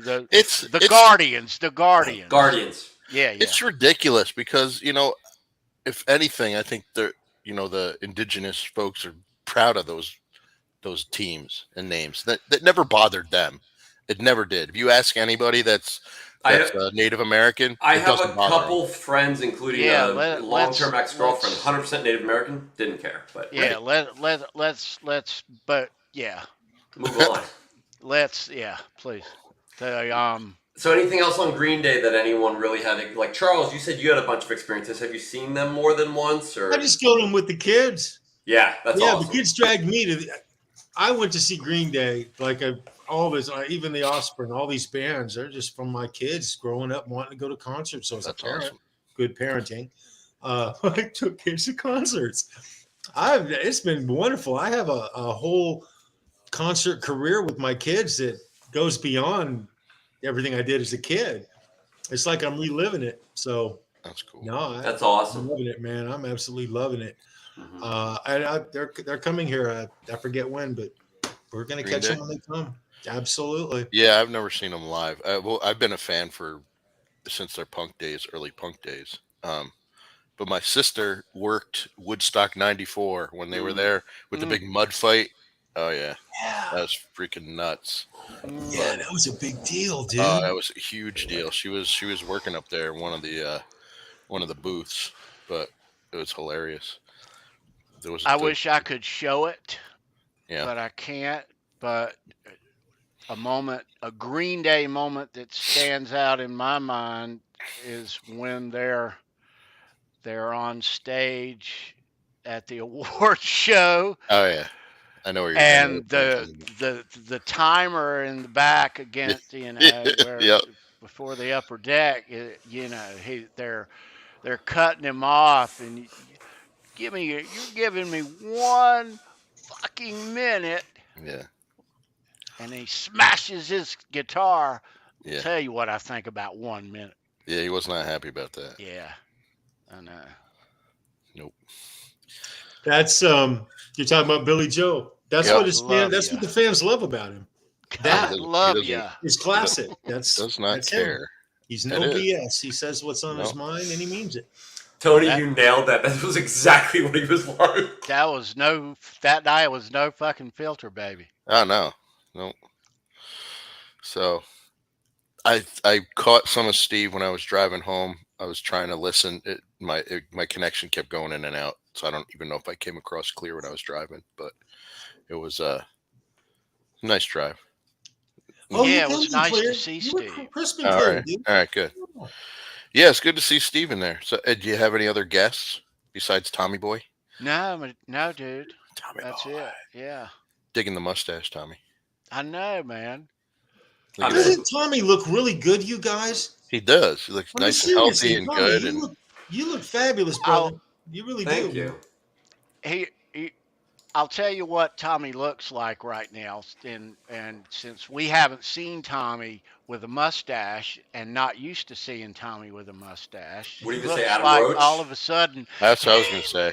Adam Roach. He's got a little Adam Roach. Look at a little Adam Roach going on there. Yep. That was obvious to me as soon as I saw myself on camera. Yeah. I was going for Frank Zappa, but the bald head is more Adam Roach. Yeah. All right. Okay. If you had it just coming down a little bit more and we were to do a side by side, you two would look like brothers, dude. I know. Gosh. Yep. No. That's awesome. Kyan gets upset if I have too much facial hair, and it was down to here today. Yeah. Oh, so I hadn't shaved it since May. Oh, right. Yeah, so I just did it a couple hours ago. Oh my goodness. That's why I got so cut up. I hadn't shaved in like 3 months. Yeah. Maybe Ed will make us a little something that'll have both you and Adam both wearing the Fruitcake Tony shirt. That's funny. That'd be awesome. Separated at birth. He's going to be the one that says wore it better, and mine's going to be like... That's great. Pretty good, man. I swear I was not trying to steal his look, you know? No. Hey, guys, there's a big thunder shower, lightnings, thunder, the whole 9 yards, and rain. But I don't know if you guys can hear it or not. It's kind of crazy. It's been going on for a while. No, I hadn't heard it, dude. Yeah. All right. Hey, my internet's been fine. Who won trivia tonight? Well, so I don't know if you know. Did you know that Steve gave away his book to the winner? Yes. Oh, fantastic. No, I did. can't. I must have came after that. Ryan OU812 won it. Oh, great. That's excellent. Yeah, man. That's really cool. Yeah. So Ryan will be getting the second edition. Oh, cool. Cover art. Okay. Yeah. Nice. We'll have to start calling him OU112. Not visible. Did you guys do that already? No. Not visible, and the chat wrote that. Okay. Oh, wow. Yeah, see, I can't really see the chat that well. Cool. OU112, nice. I dig your Warhol-esque picture behind you, though. That's my... that's an older picture of my boy. I figured that's who it was. Yeah. Connor.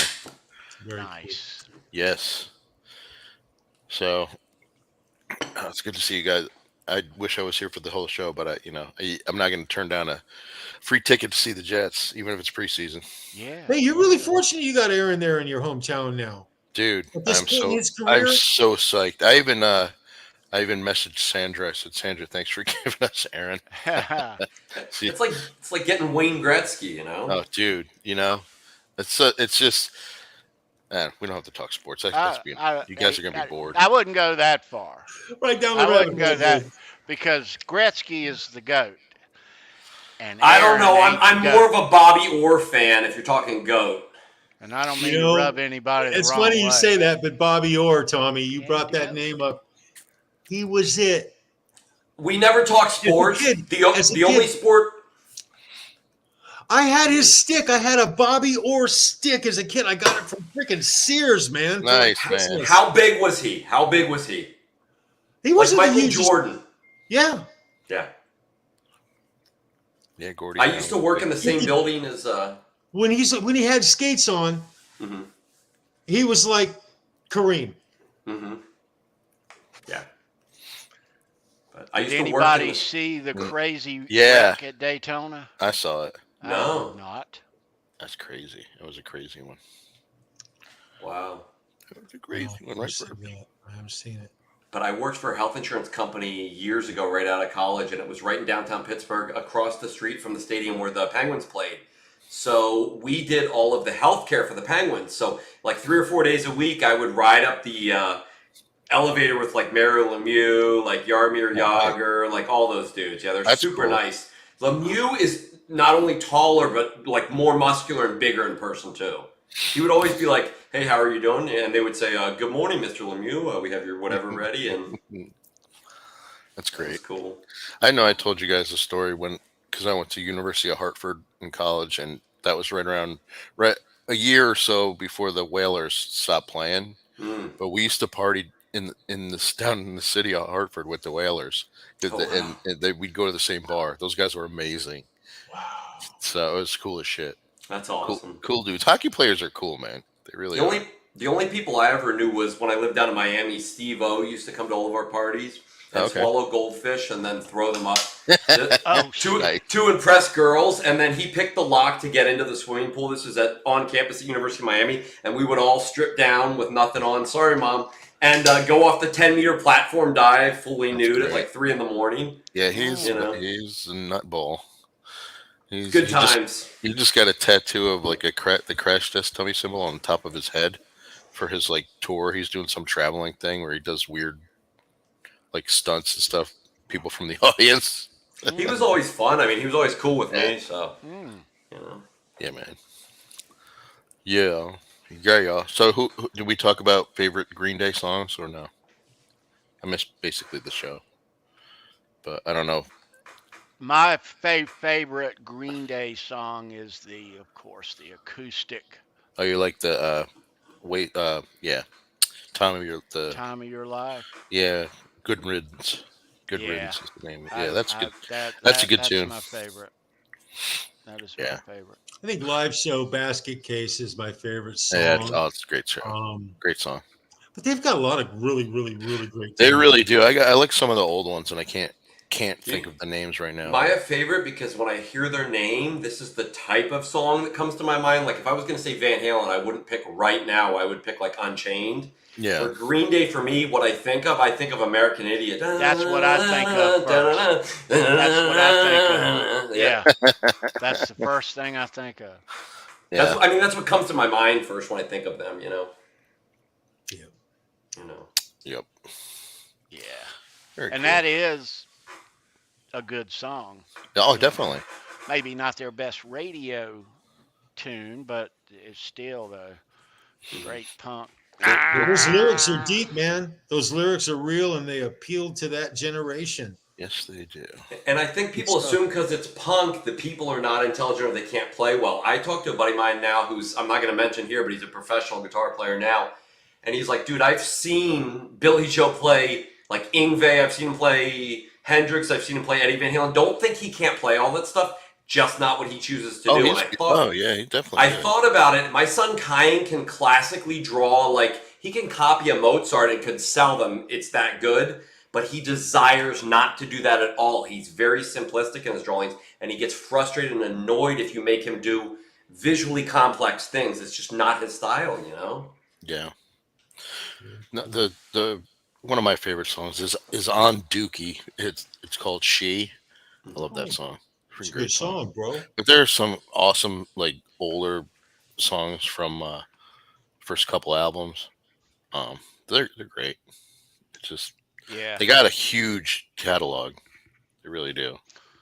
When Green Day came out, they were definitely not on my radar. A lot of the bands, a lot of the music that I loved was in my ears, but it wasn't on my radar. Right. It wasn't until they found success that I even knew who they were. Yeah. Yep. Be safe. Andy's running, you guys. Andy, see you, brother. See you, Andy. Be safe, buddy. Dude.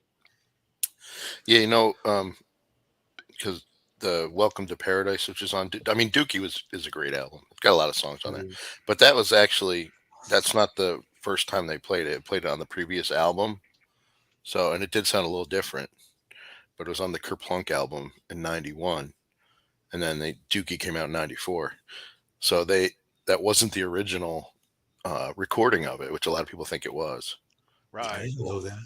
I didn't. I thought it was. I didn't know. Yeah. So they'd done that with a couple of songs, ones they played early on, and then they said, "Oh, let's just re-record these." And well, they do it all the time. Look at the movie Sling Blade. The original Sling Blade movie's like 14 minutes long or something. Yeah, there's no gas in it. Well, but that's the story of a lot of bands. Oh, it's true. Yeah. I mean. No, I think it's great. Sorry, I didn't mean to say it was a negative thing. I think no, it's not at all. Yeah. It's good when you can expand on it. There's bands like Metallica, let's say, that when the type of rock music that I liked when they came out was not what they were doing. I knew who they were, just not my thing.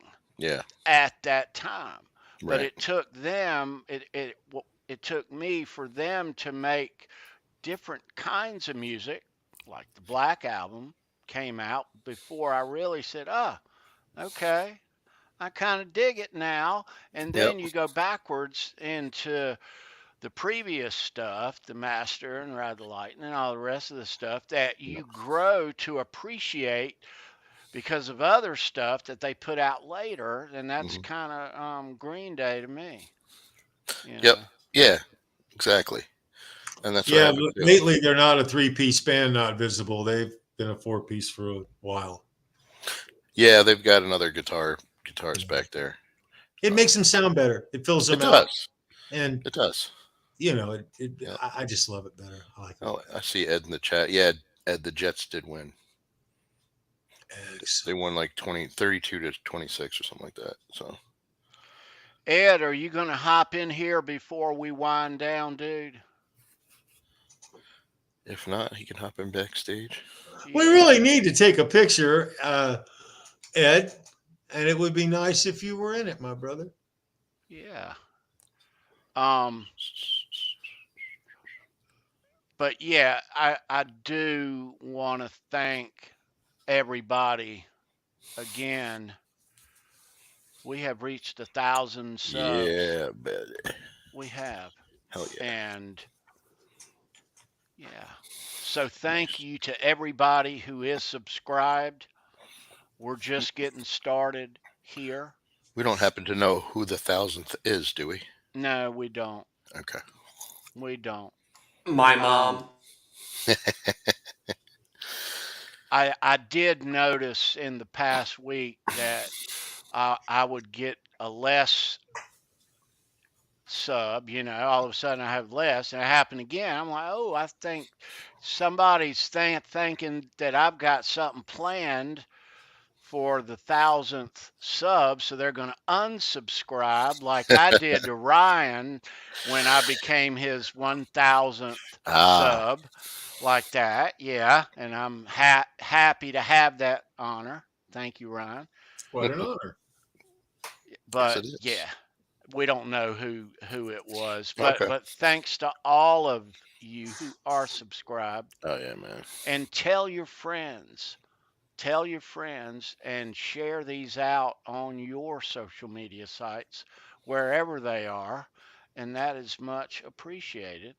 Mm-hmm. And if there's ever any guitar picks that you're looking for, we can point you in the right direction. What are you pointing at me for? Because I don't know what direction that might be yet. But we're glad to answer any questions, point you in the right direction if you're looking for that certain pick from that certain player, that certain year. We can find it if we don't have it. We can give you an idea too. Yep. Yeah. We probably know a guy. Yeah, so let me say this. I have noticed, just to give you guys, I have seen a few, and I'll show you since we're deep into it, and I'll show the new picks next week, but there are some Mick Mars guitar picks that have just surfaced from last year's Stadium Summer Tour. Nice. 40 years of crew Mick Mars picks. Oh. That and they're going for cheap too. So check out your marketplaces and you'll see them. They say 40 years of crew on one side, and on the other side it says Mick Mars FU. Yeah. But yeah, they're out there. So, and for very cheap. So grab them while they're up there before they're gone. Yeah. Because Mick Mars will never be in Motley Crue again. And that's historic to have the last guitar picks from his last outing with as a touring member of Motley Crue. Yeah. Agreed. So yeah, go find you. We'll show you mine next week. Yeah, Tony, Ed did send a message in here. He's not. I don't think he's gonna be able to make it. Okay. All right.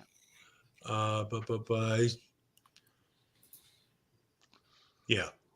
All right. So everybody, thanks for watching tonight. Again, thank you for 1,000 subscribers. Thank you for the well wishes and the congratulations. I appreciate it. All of you, I love you. Thank you. This is so much fun doing these live streams. Yeah, and I hope your summer is going good. It's still in full swing as far as I'm concerned, but I know that school in a lot of places, a lot of schools have already started, and the majority of the public schools here start Monday. So be careful next week. Kids will be back in school where they belong. Nice. Not running the roads barefoot like heathens like we used to do when we were kids, Tommy. Yep. Yeah. Hey, Jimmy Ray Hawkins. Good to see you. What's up, brother. Jimmy Ray? Good to see you. Jimmy Ray. You rock, man. All right. So we have some very, very interesting subject matter to talk about on Tuesday. Coming up this Tuesday, Halenville Live, a hideout for Halen heads. That's us. We'll see you back here on Tuesday, coming up 9 p.m. every Tuesday. Nice. Yeah. Cool. Yeah. So, Brendan B. Squared, Charles Green, Ed DeBrill. Nice to see you, Tommy, as always, my brother. Thanks for having me. You, Tommy. Bent Love you Tom, guys too, everybody in the house. Thanks for Bent Tom Roach. Good job, Bent Tom Roach. Bent Tom Roach.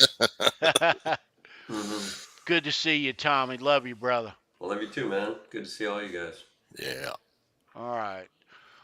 We are gonna in fact bounce. It's been a fun night. Good to see all of you. Thank you so much. Leave a thumbs up on the video on your way out if you would. Tell a friend. And thank you for 1,000 subs again. And another shout out again to Steve Rosen. Yeah. For joining us and a gentleman and a scholar. That wonderful prize. That's a great prize. Yes. Great book. Everybody should have treasure. it. That's right. Everybody needs to get that. Yeah. Yep. There they are. Nice. See if I can get it. Oh. Yeah. Yeah. Love it. Go get yours. Yeah. He's like, hey man, get your hand off my guitar. No. Yeah. And before we shuffle off, I do want to give another shout out here on this 1,000 sub celebration night to the Show Me Your Pick co-creator, Sandra Picorni. And we'll give her a round of applause. Thank you for everything, Sandra. Yeah. Absolutely. Yep. She put a lot of time in, a lot of effort. Yes, she did. Yeah. Hard worker. And a lot of great ideas and a lot of stuff. And I learned a lot from her. I'll tell you. Trying to keep me on task? I learned a lot. and really, when we do a show around here, even though she's not here, when we are not at 9 o'clock out of the gate and it gets to be 2 minutes, 3 minutes after, I start to hear that voice in the back of my head, you know. Press the button, T-Cake. Let's go. Yep. Let's go, T-Cake. It's like a good sergeant saying, come on, boys, let's go. Yep. Yeah. So thank you, Sandra. Yeah, We're thinking about you on this day, girl. Yep. Rock on. All right, guys. We're going to bounce. See ya. Thank you. Love you guys.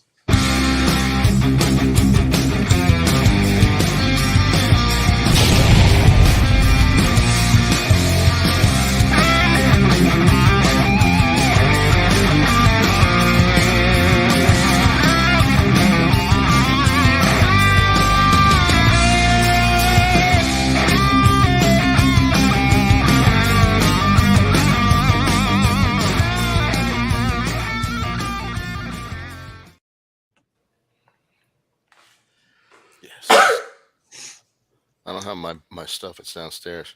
Oh my God! Who the hell cares? Leroy.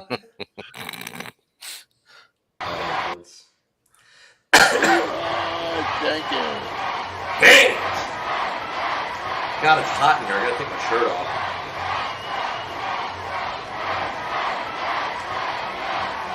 Jets.